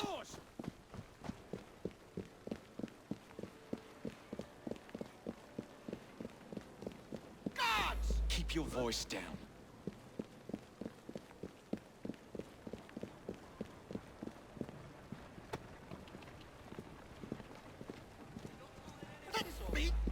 We're quiet, Mr. Raffles. My most fragrant Raffles. How very good to see you again. Got well, Rob. Who It's is into this the Lewis back that with works for you? A bit of an Now we odd have to get fish. away, get to the police station. Few years past, He's very solemn. but always so polite. And he has many other talents. Who am I looking for? Chester Swinehorn, a copper by day and snitch by night. Remove him from the pack, and you cut Starrick's ties to the police force. Must be good at what he does to keep the charade going for so long. He is indeed, dear boy.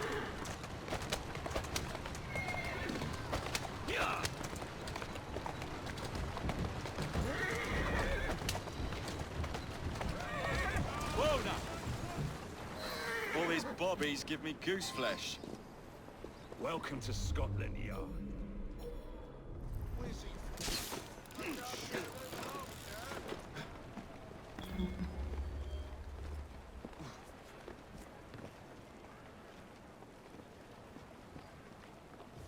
If nothing else, killing these two policemen at the gates is very helpful, because we have to escape from, you know, this area anyway, and we have to escape through those gates.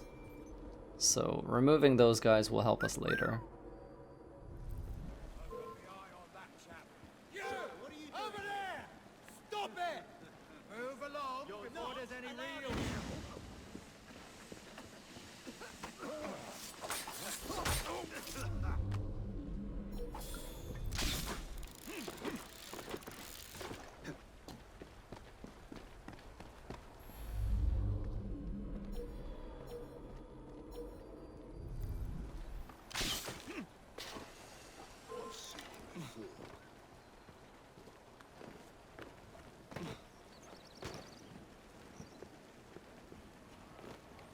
We're gonna enter through here. Now we're in the building, and it will become a lot easier for us to start killing people. I know what you did! Wait for me! That sounded very sinister. It's like, oh man, like the phone call is coming from inside the house. Like we're in the building now. We can just start slashing and you know, slicing and dicing.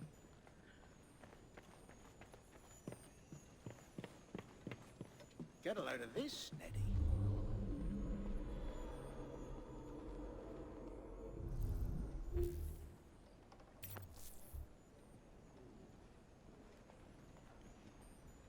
This city is nothing but accidents. One day I'll be dead from those parading about like they are the place. Bloody ridiculous what people think is fair and decent behaviour. Sure, knock down whoever you want.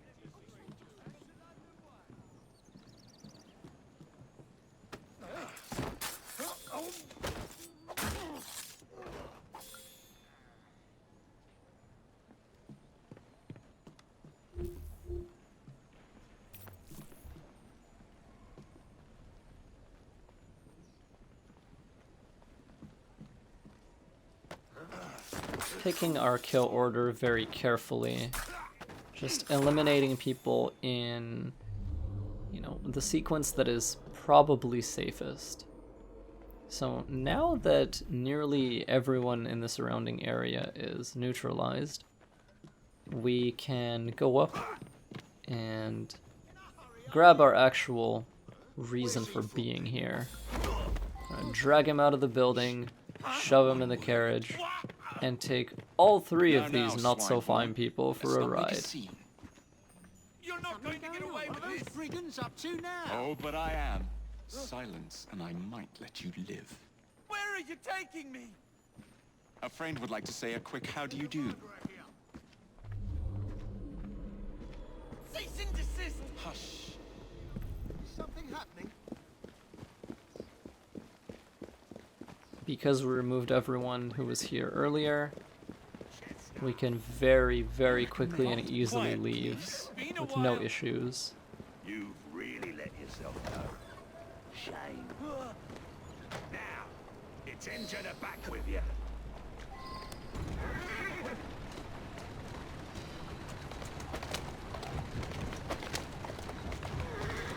Yeah.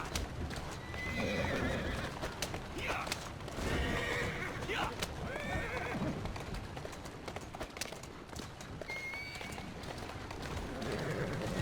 Easy, girl. This next mission is fun in games, and it's about destroying one of the weapons workshops that Starrick uses. One of Starrick's workshops where they build weapons for his army. This is really the memory where Jacob kind of learns how far Roth is willing to go in his, you know, thirst for chaos. And I suppose where Jacob draws the line and where his empathy really gets the better of him is that, you know, Roth is just completely fine and has no qualms with murdering children, because a bunch of kids work in this sweatshop or workshop or whatever you want to call it, and he's like, yeah, just go blow the whole place up. It's one of Starrick's places, just kill it, it's fine. And yeah, Jacob doesn't realize that there's a bunch of kids working in there until the moment he does, and he's like, yo, that's kind of fucked up, we're not allies anymore. Very helpfully, there is a bunch of dynamite surrounding this area. What that means is, this is one of the few times in this entire playthrough where you actually very much want to be detected. Because if you are, everyone will come this way, we can smoke to stun them, and as they come closer, we can pop these, you know, dynamite boxes with our pistol, and deal a lot of splash damage to everything around them.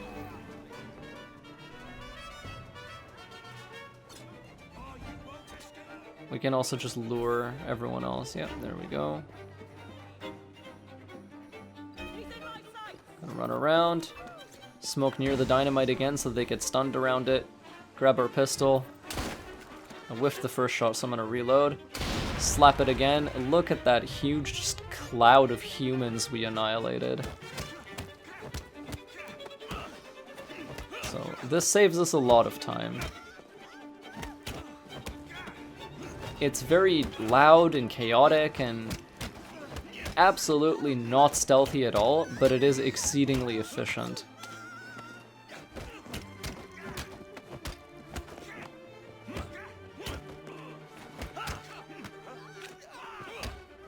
And how could I resist showing off some creativity and ingenuity? Use the surroundings to your advantage. If there are crates of dynamite lying around, just get detected, grab everyone, stack them on top of the explosive, and then shoot it.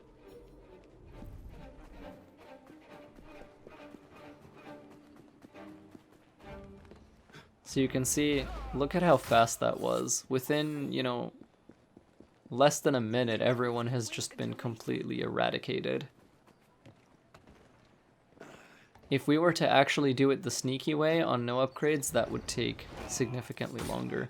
If we did have upgrades, if we had more smoke, if our hallucinogenic darts affected these people, and if we had stronger damage dealing knives, we would be able to finish this place very smoothly and very quickly without breaking stealth.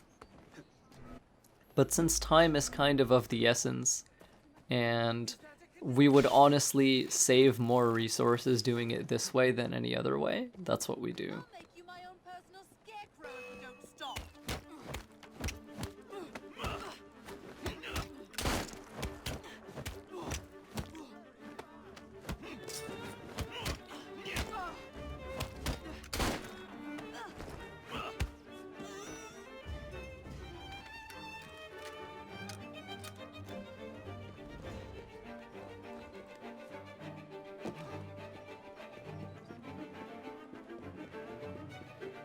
All that's left is to rig the rest of this workshop with dynamite.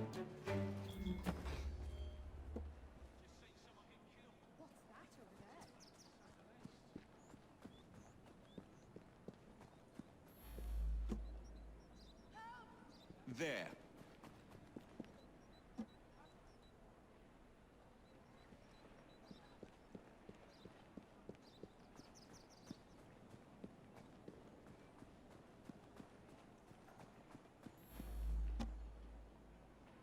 Set.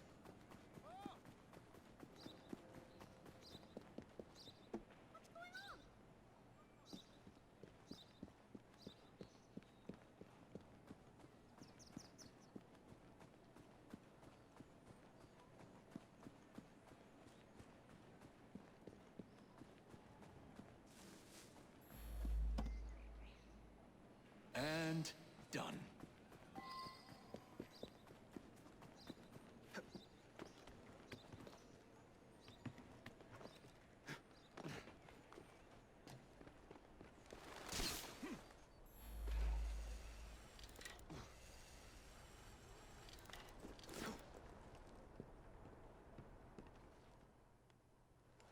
Alright, and then we realized there are children in there, and Jacob is like, yo, what the hell? And you have to rescue all of them. So the way I like to pull these kids out is, first of all, you want to open this door. Just kick it down from the inside. And then what we do is we go to the very back, the one that is farthest from the door, and we actually rescue them first.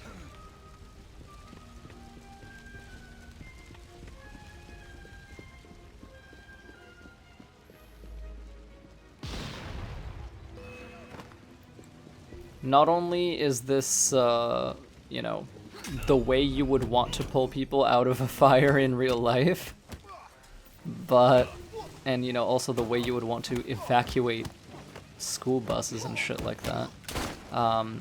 In terms of game mechanics, the reason we do it this way is because as we're carrying each of these children, more guards will aggro to us over time. And if the last child is the one that's closest to the door, then it's just a lot faster and a lot easier to, you know, deal with the potential guards coming. It's difficult to explain. The way I just said it probably doesn't make any sense, but I really don't know how else to express that. It's just a lot easier if you do it this way. Because again, see, the last one, all you have to do is walk out the door with it. You don't actually have to kill the rest of the guards. If you're carrying that last little kid, and you just walk past the threshold, the mission auto-completes, even if you're still in combat.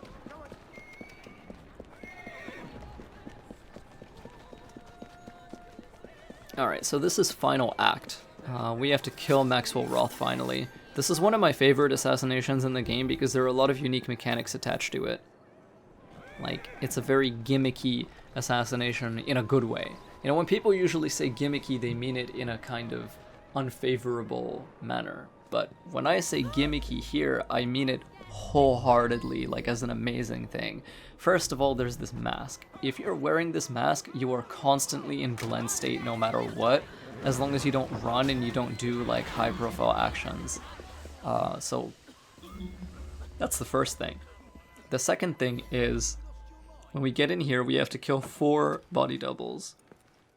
Now, usually, in other videos, I would just knife these guys in the face because, you know, I don't care about the full sync for this mission since I've already done it before.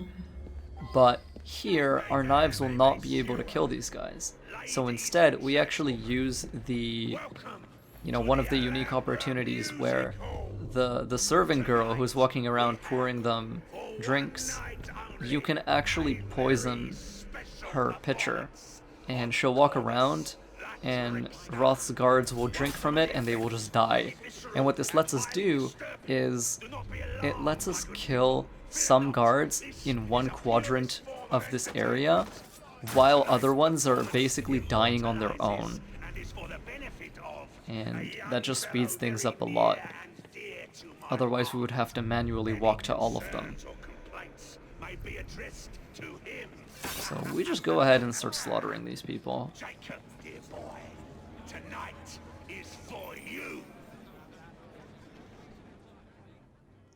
Next, what we want to do is really track that girl down.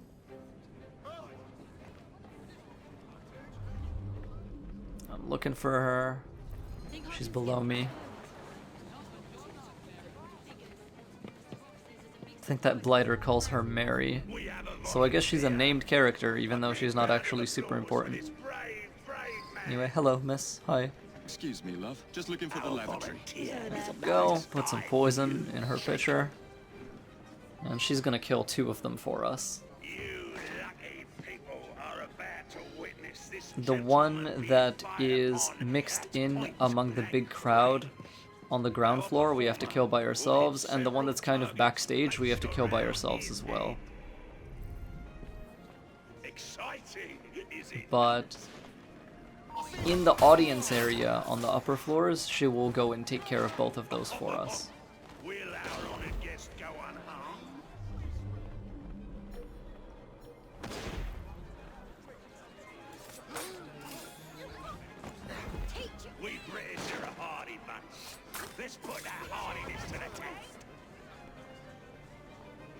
If he's not Roth. You see, they've already been poisoned, they're already dying. Doesn't it? Like eating pork when expecting venison.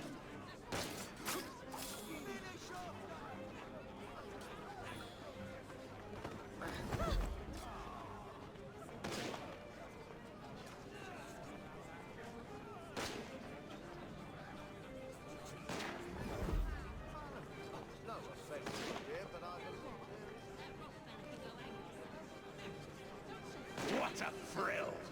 Do not fret, my friends. It's all part of the show. Please stay with us as we prepare for the next. So you see another one has died. Oh my.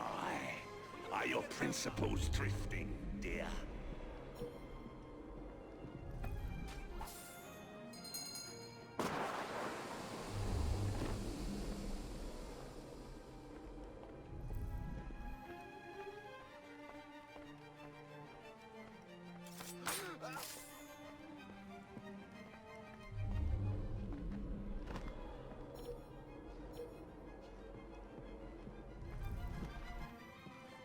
The last one we're concerned with is over there. So we'll attempt to lure this one this way, as guard. And we do stab him, but this attracts the attention of the others. The waitress has poisoned the last guy now. 3 out of 4 are dead. All we have to do is wait for the last one to drop. Like, we've done our part. Now we just have to wait for the poison to finish him.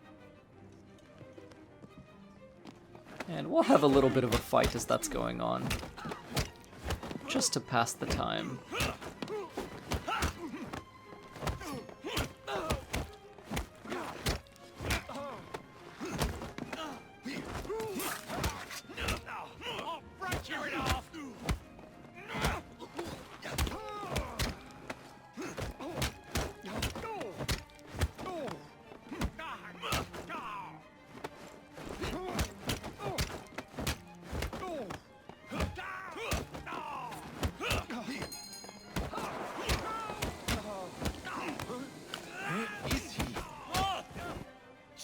They've all been killed. So now Roth shows himself for real. We know exactly who and where he is. All that's left is to end his life. Over here, Jacob. Since we lack smoke bombs, we'll use the stunning effect of a Voltaic bomb instead. So when they're electrified like that, they can't move. We just kill them.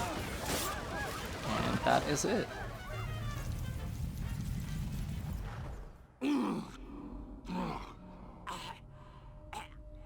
We have to escape the burning theater hall now.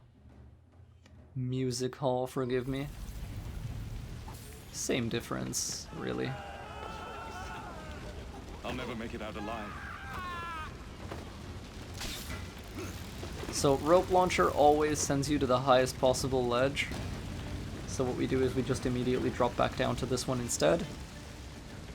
And we're out of here.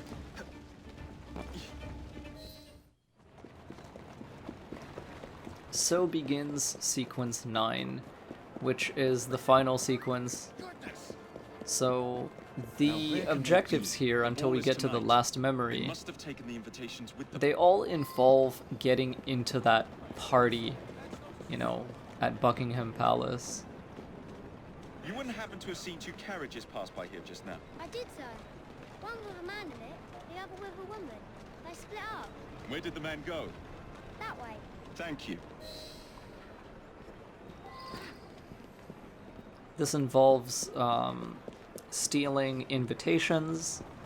It involves stealing guard costumes.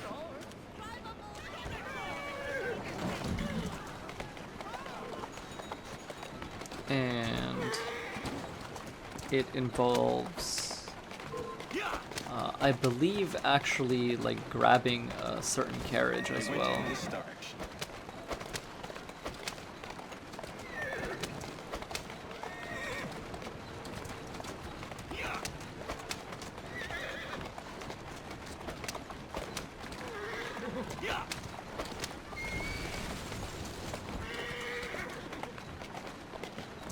So we have to steal one invitation from Mr. Gladstone and one invitation from Mrs. Gladstone.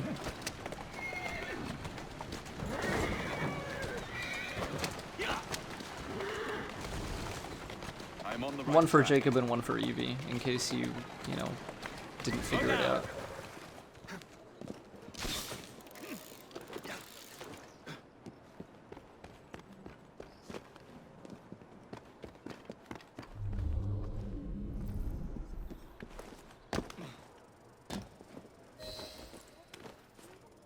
Private party event. Don't mind if I do.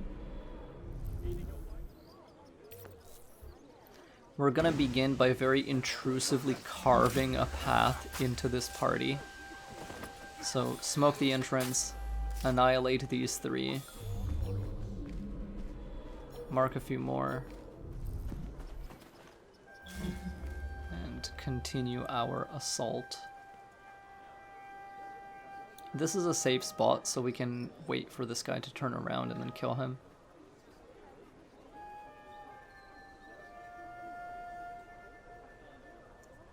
There we go.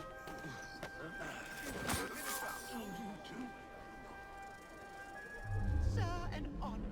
Thank you for your continued support. This guy does hear my whistle, but he is tethered to that area. He's programmed as a defender, basically. Guards who are programmed as defenders do not move from their position.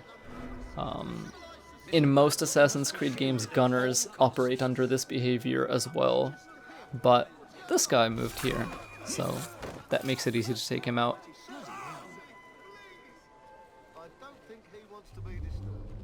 There's two more. We might end up leaving in this direction, so we will remove them too. Bam, bam.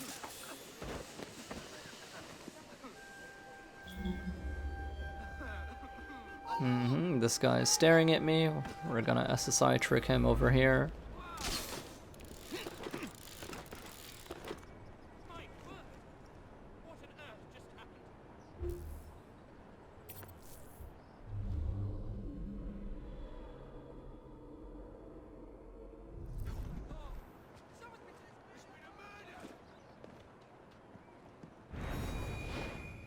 Mr. Gladstone. Very bad idea. Safe way to go about it. There are insufficient guards remaining to threaten us, so we can just walk right in here, grab this, and leave. And we will be completely unbothered.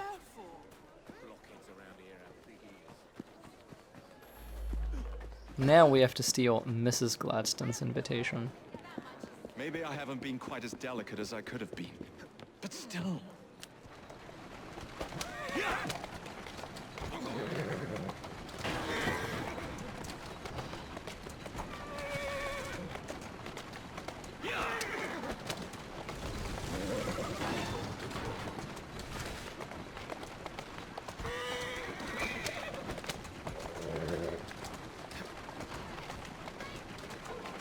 Jacob is refusing to get off the carriage, and he finally does.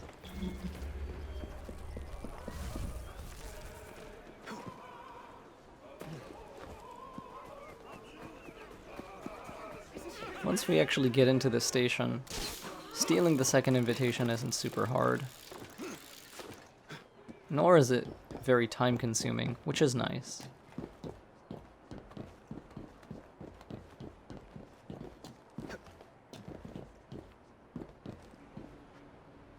Mrs. Gladstone's under guard. Better be cautious. Better wait until she's alone.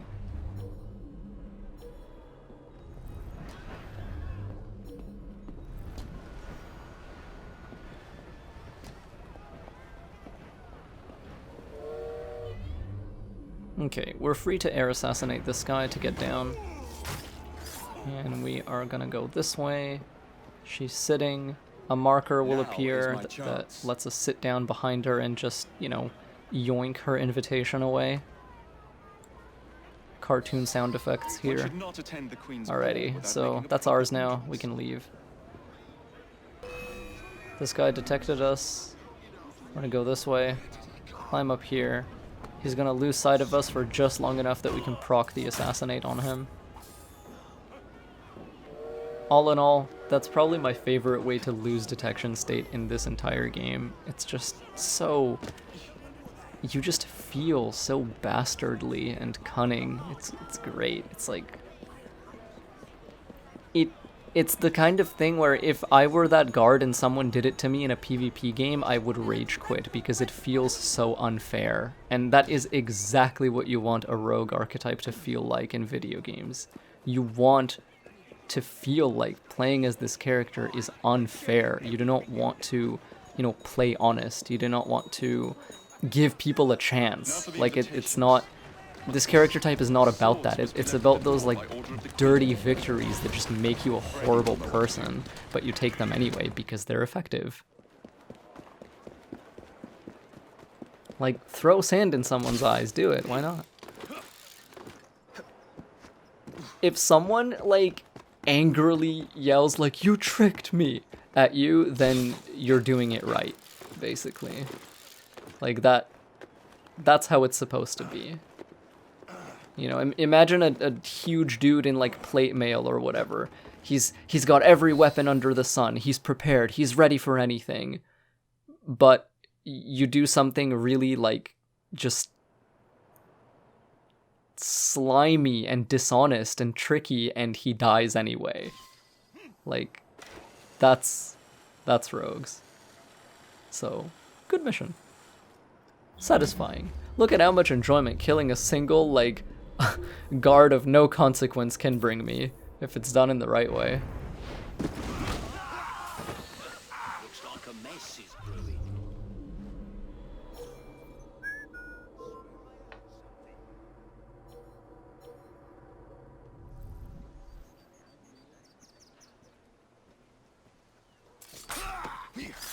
So what we need to do is knock out a specific type of guard in this area, grab his clothing, and hide him in a hiding spot. And that ends the mission. Oh, we have to return to Aberline as well. So it's not terribly difficult to do this. We just need to clear space, grab the guy, and then, you know, bring him over.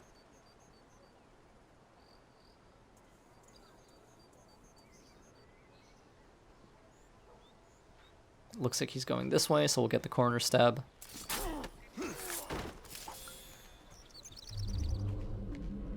No one else is looking at us. That frees us to enter this next area.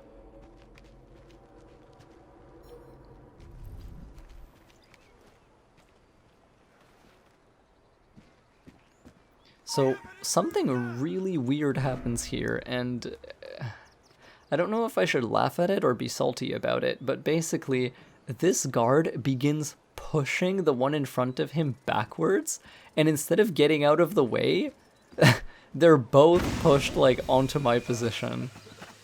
Thankfully I did have a smoke bomb to, you know, stun both of them, and, you know, done that way, it's almost kind of helpful, but at first I was like, dude, what is this? Like, why would you do this to me?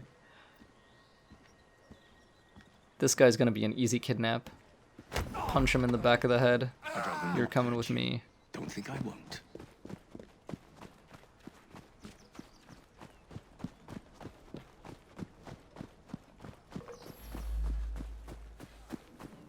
I don't require a reason to end your So now that we're out here, we can knock this guy out. Gonna put him next to this hiding spot so we can steal a uniform. There we go.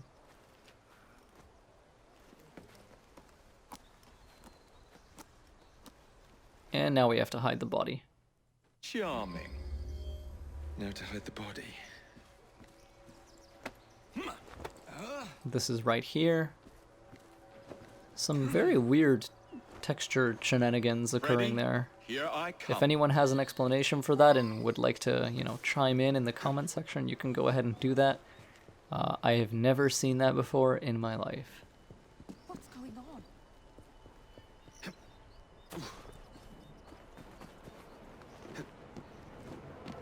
And with some smooth movement, we're back to Aberline. This next memory involves stealing a carriage and driving this guy around for a while, for reasons I actually don't understand. Like, since I skipped all the cutscenes this time, I actually forgot the reason why Evie needs to do this.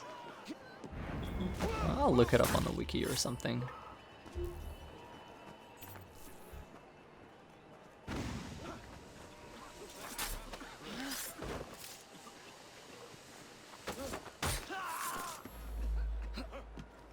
Anyway, kill, kill, kill. Very fast, very smooth, very fluid.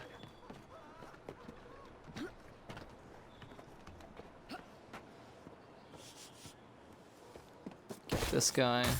Go this way. I like this memory because guards are spread so far apart from each other that you can kind of just slaughter them.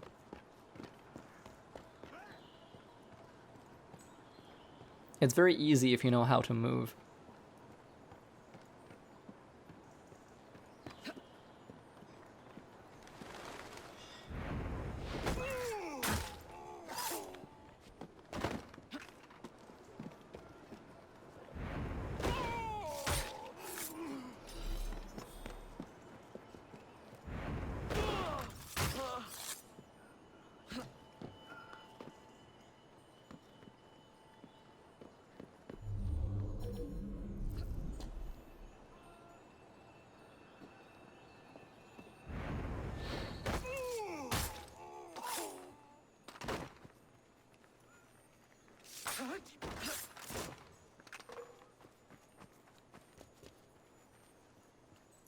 Want to grab this carriage.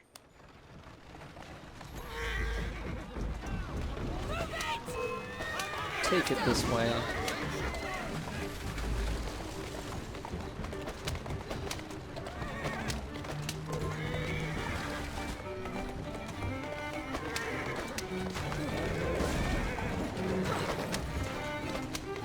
Alright.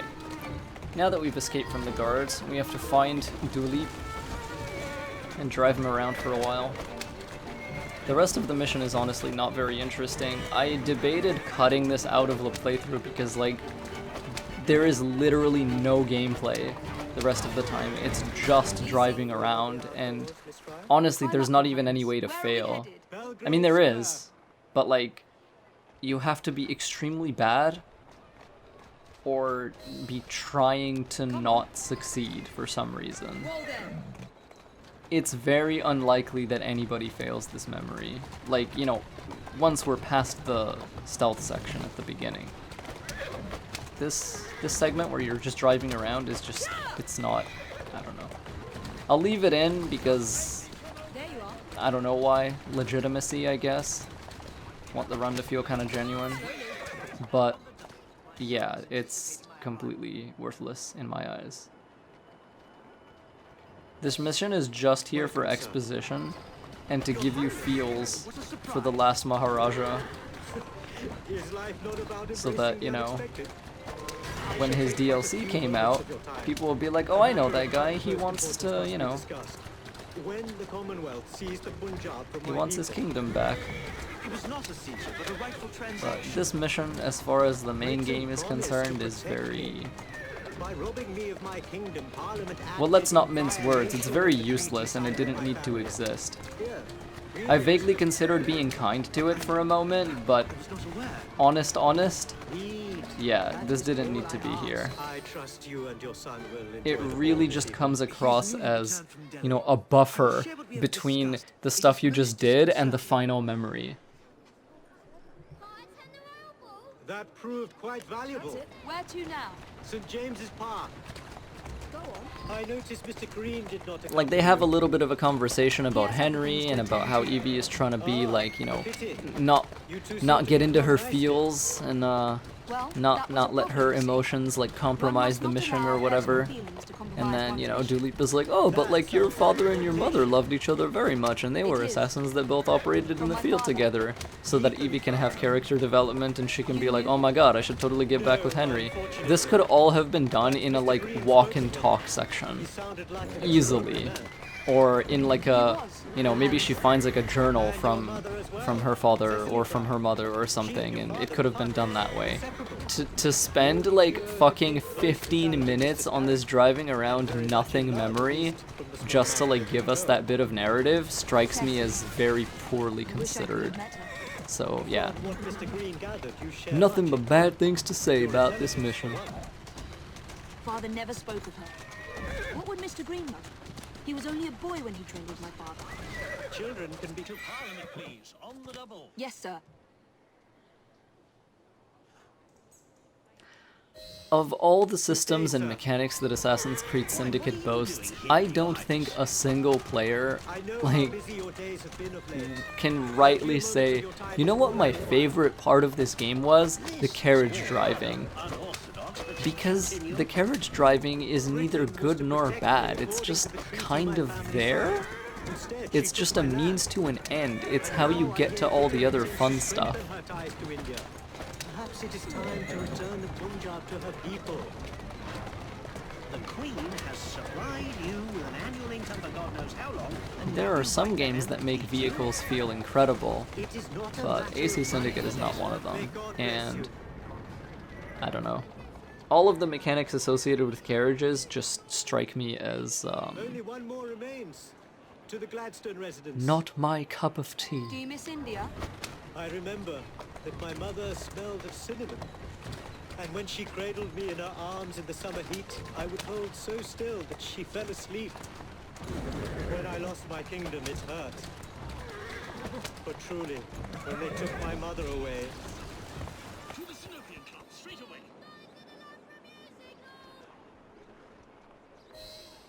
Good day, Mr. Gladstone. Mr. Singh. You are a hard man to pin down. I know what this is about. Your parlor tricks have worn off. Her Majesty is tired of you. So now you come begging for scraps. You wound me deeply, sir. My people deserve freedom. I am here to fight for them. Why did you lose the Punjab? I shall tell you, Your Highness. You were outgunned, outmaneuvered, and simply outclassed. Yes, the Sikhs deserve freedom. Another thing I was thinking of is this memory could have just been put in the last Maharaja if they really wanted to have it. Because this isn't the first time Duleep Singh is introduced in this game. We meet him in an earlier memory. So we already know who this guy is, kind of. You know, we've seen his face at least once before. Far more than your policies thus far. But I hold out hope that you will make progress. I also take issue with the placement of it. You know? Like, again, if it didn't come right before the final memory in the entire game, I would feel a lot better about it. But as it stands, especially on like repeat playthroughs, you just can't help but feel like it's wasting your time. Like, let me assassinate the guy I've been chasing for the whole game. Just get out of my way, dude.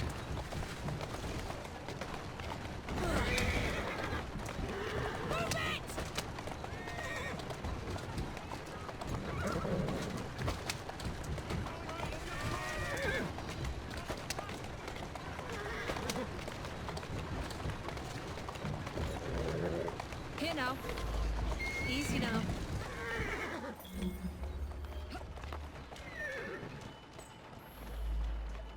I get off momentarily because, you know, I assume that that's the objective, but it's not. Yeah, we gotta get out of here. Oh my goodness. Evie, get up. Good girl. We gotta leave.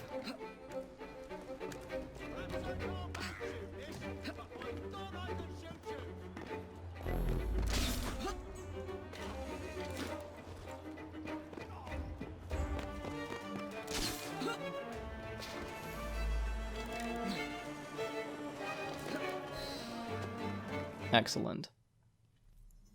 Alright, and this is the end. This is A Night to Remember. This is the final memory in Assassin's Creed Syndicate, and on no upgrades, it can be pretty freaking hard. So starting out, Evie doesn't have movement, and she doesn't have items, and she doesn't have weapons. She just has this dress. She does have the ability to kidnap people still, though, which is very useful.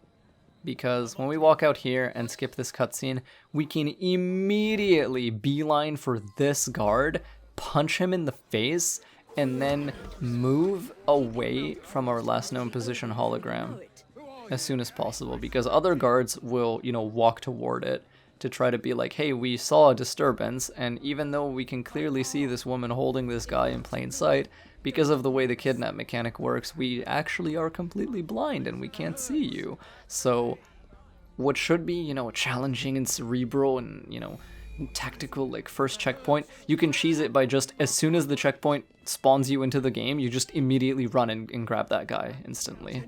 And you just skip, like, a lot of waffling about, essentially. So now we're gonna very carefully inch past these guys.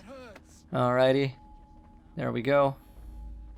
We're gonna restrain this dude because we don't want to knock him out just yet.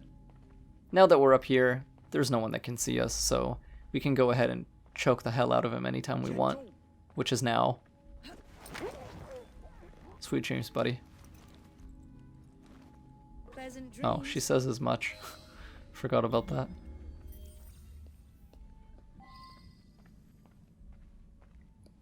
Okay, so now that we have the key as well, we can get in here. And on no upgrades, we don't have lockpick, so the full sync being use a key to enter the room, on no upgrades, you have no choice but to do so because you cannot pick locks. You need that key, no matter what. So we're gonna grab this.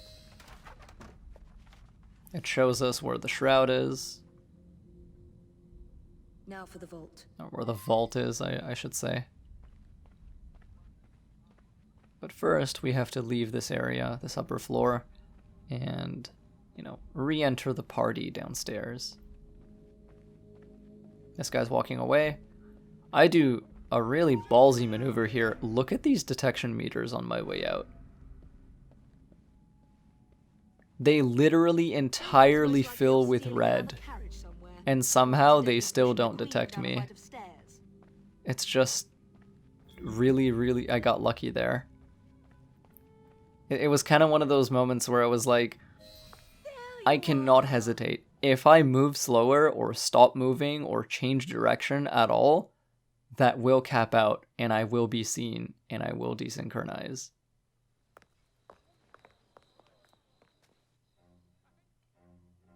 So now we're Jacob. And we gotta retrieve our weapons and start killing people.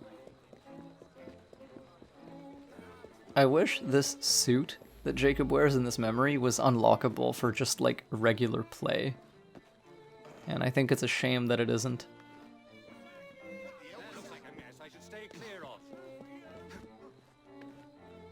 It's probably his best outfit.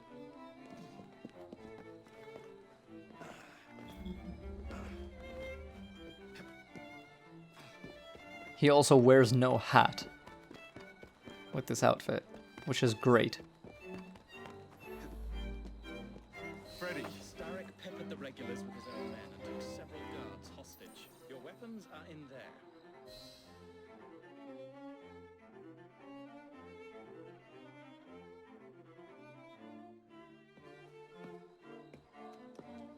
How? It's impossible to tell the difference. Oh, ye of little faith. Alright, there are 6 snipers to kill here. We're gonna make short work of these guys. First, this guy's irrelevant, but he's walking around, and I don't want him to do that, so we're going to make him stop doing that.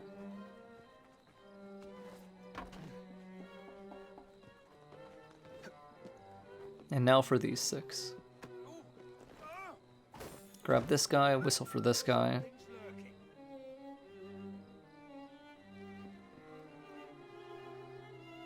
And up we go. Next.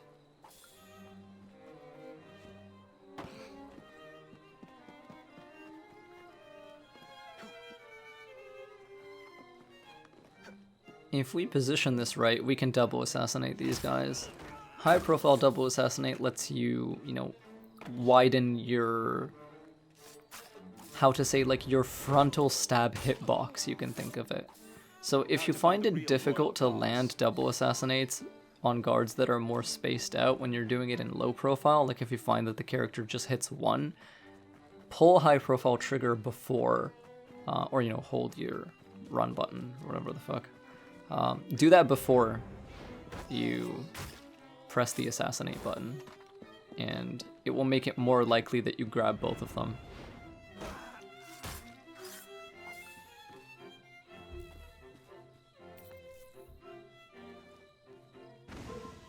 Grab these guys.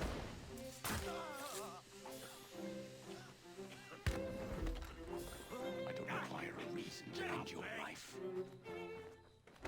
I'm a Jedi.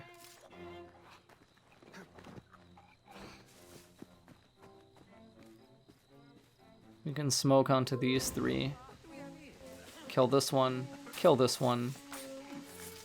Kidnap this one. And because we're invisible, we can whistle to make this guy look at the bodies. He's gonna go investigate the bodies, slit this guy's throat, walk up behind this guy, kill him. One of my favorite moves I've done in this playthrough so far. It's just so... it's such a good use of the various stealth mechanics in the game. Smoke bomb, whistling, kidnap, it's all there.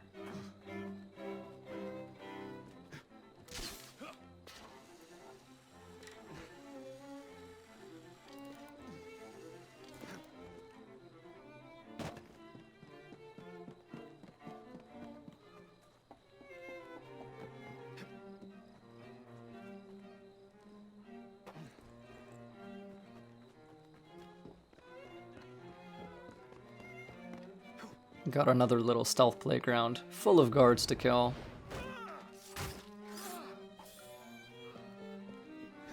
Grab this guy. Come this way. I don't think he heard me. Didn't have line of sight on him. We're gonna whistle for this guy.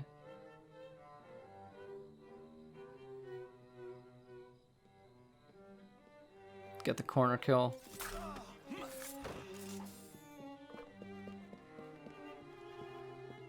I'm not sure if freeing these guys actually helps you in any way, concretely and materially.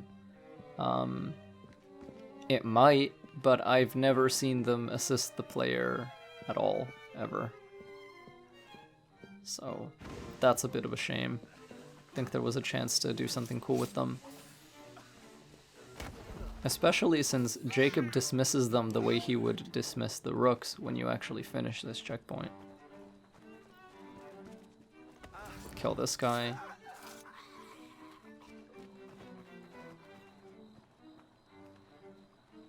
So my job here is to isolate this guard from the other two.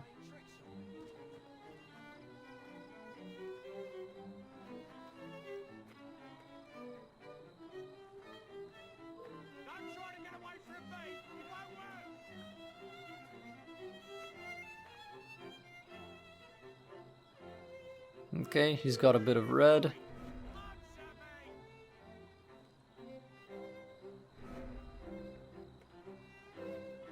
And unfortunately, he is gonna see me. I am gonna punch him instead of stabbing him. For reasons I do not comprehend. But anyway, knife, knife. We'll wait for him to fall down. And he's gone. Once again, we're gonna use a Voltaic bomb to stun these guys and stab them while they're seizing up. Okay. And that has been it. It's time to signal Evie that all of Steric's guards are dead, and it is therefore time to move on to the next part of the plan, which is, you know, to get to the vault itself, secure the shroud. But before I do, I'm gonna buy items. Now, this memory is a bit funky. There is a memory wall preventing you from leaving this area. However, I don't know why the memory wall is actually like too short, so you can actually climb over it by rope launching like past it on top of it like this. I'll even show you, like when we go back down to ground level and I try to get back into the mission area, there'll be a memory wall there and it'll be like, oh, area is inaccessible, but I don't know. I don't know if this is a mistake or if they intended to do this, but yeah, the memory wall is too short. You can just like get over it with the rope launcher. Because in Unity and Syndicate, it's not like a field that begins to desynchronize you when you move past it. It's a literal solid object. See, we can't actually move past here. We're just blocked from going that way. But if we rope launch up to the top of this building and go as high as we can, like say here-ish. See? For a brief moment, we get the area is not available text, but we just sail right past it. So kind of a neat trick if you guys ever run out of items in this mission and you want to restock. That's how you can do it.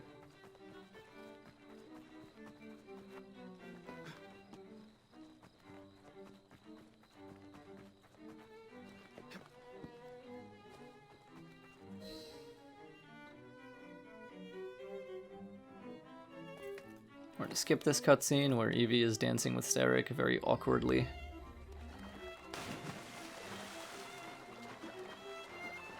And now it's vault time. So this boss is incredibly difficult, but he's difficult in all the wrong ways. If he hits you once, usually you don't have enough time to medicine before he hits you again for an unparryable animation. Basically, if your health is too low in Unity and Syndicate and an animation is coming toward you, enemies can essentially do finishers on you that bypass your counter, which is really frustrating, and I don't know why they did that. But what this basically means is if you get hit once, 99% of the time you just die outright. So what that means for this run and for this video is that this boss fight is segmented. I have just cut together segments of me successfully brawling Steric, because not only can you not take damage, his animations are erratic, random, and unreadable. You basically have to guess whether he's gonna do a fake out or whether he's gonna try to land a genuine attack on you. And if you guess wrong, you just checkpoint. Like, you lose. You have to try again. And there's no skill involved. You just have to get lucky. And you have to get lucky on every single segment. So if you show me a player who can finish this boss on no upgrades, single segment, I will be extremely impressed. And I will also tell him to buy a lottery ticket, or her, or them. Because, holy fuck, I don't know if it's actually possible. Anyway, boss fight time. I get hit by these two barriers because I'm just kind of sloppy and I'm already dreading fighting this guy. Definitely the worst part of the entire run, this boss fight. Until this point, everything, you know, kind of goes well. I think, in a way, Unity almost had the right idea to make the final boss just be like the player landing 3 assassinates on him, and it being a stealth and navigation challenge. But anyway, we're in a brawl Steric, and when he pulls you into one of these, this is the problematic thing. This is what I'm talking about. If you get hit by one of these attacks, you're gone. You're dead. You have to reset. Alright, we deal a lot of damage to him in cutscenes, but it immediately heals because he's wearing the shroud. And he's like, oh yeah, I'm so immortal. I'm great. We're gonna wake up as Jacob.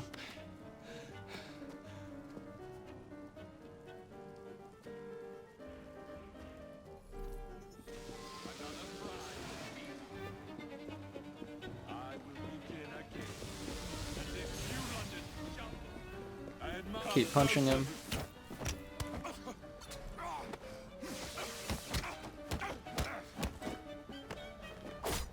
Got very lucky that he didn't pull us into a parry chain there.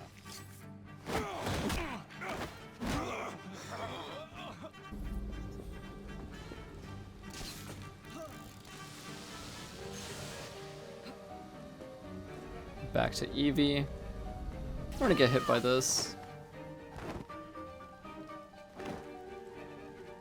We kind of have like a fixed amount of time to get to our sibling before they are killed. But that shouldn't be too difficult. Here, I begin testing some things out that, you know, I'm curious about. So what I was wondering is it possible to deal damage to Steric, you know, from a distance?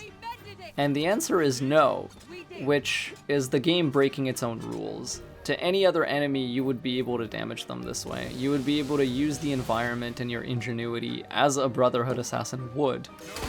The other thing is, you know, until you're actually detected as being in combat with him, you are unable to damage him in any way, which is really annoying because nothing is changing. And again, like when I was on top there, and even when I got down, but before being pulled into combat, it's not like the energy field was, you know, intercepting my projectiles or anything. Nothing of the sort. Like, there is no reason that he should be immune to damage here, is what I'm saying. So, I found that worth testing out. I found the answer annoying, and yeah. Inconsistent rules and inconsistent game design is something that I do not praise, something that I will criticize every time I see it. I think that it weakens the believability of a world. I think it weakens the joy that players can, you know, receive from putting together interesting strategies. And I think it's something that does not belong in games. Unless it's, like, impeccably well justified, you know? In a way that makes it feel interesting, makes it feel earned. And this boss fight is not.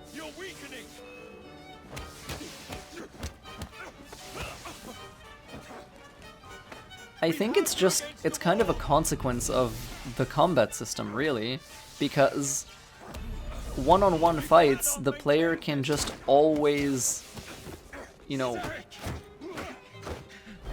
solve. As in, you can mathematically optimize and solve 1v1 fights. And so the game is like, how do we make a 1v1 boss fight in this combat system difficult? And the answer is, pull the player into a parry chain and randomly kill them. That's the best thing that they could come up with, you know? So in that regard, yeah, Unity is significantly better, because you just sneak around, you stab your man 3 times, and then you win. But yeah. This will be the end of Crawford Starrick. Admittedly, the way they finish him is absolutely incredible and very satisfying.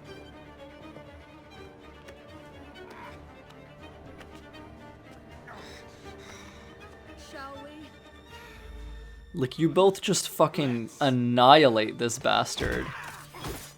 Just juggling him back and forth between the two of you.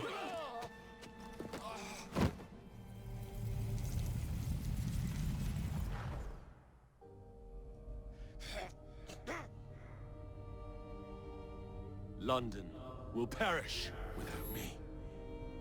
You flatter yourself. I would have created a paradise. The city belongs to the people. You are but one man. I am at the very top of the order. You were, Mr. Starrick. So thank you very much for watching. That has been Assassin's Creed Syndicate, no upgrades, 2020. Quite a difficult and challenging run at times. And I will leave the final present day fight scene in because I like it very much. So once again, thank you all very much.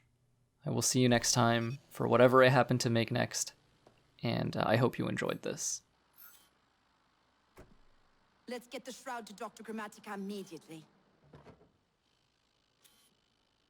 Sigma team beat us here. We're too late.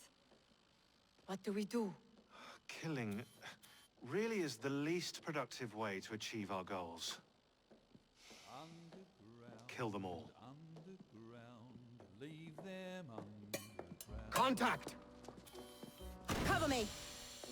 That skinny piece of shit tried to murder me, Berg. I want him to bleed. Them that told us lies of their bravery, them that preached of progress and put us in the poorhouse, them done the horrid murder on bloody stages, them that loudly corrode their humility, lords and maids that sung in the chapels on a summer day. All quiet now, their mouths are stopped up. Hold still, goddammit!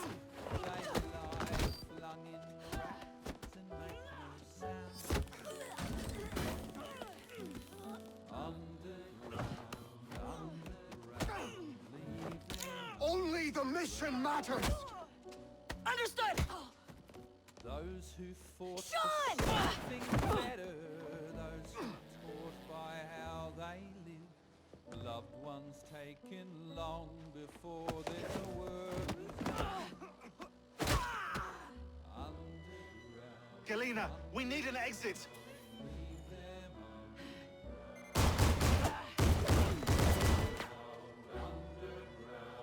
Secure the vault! Our targets are righteous! We need to go! Now! Understood.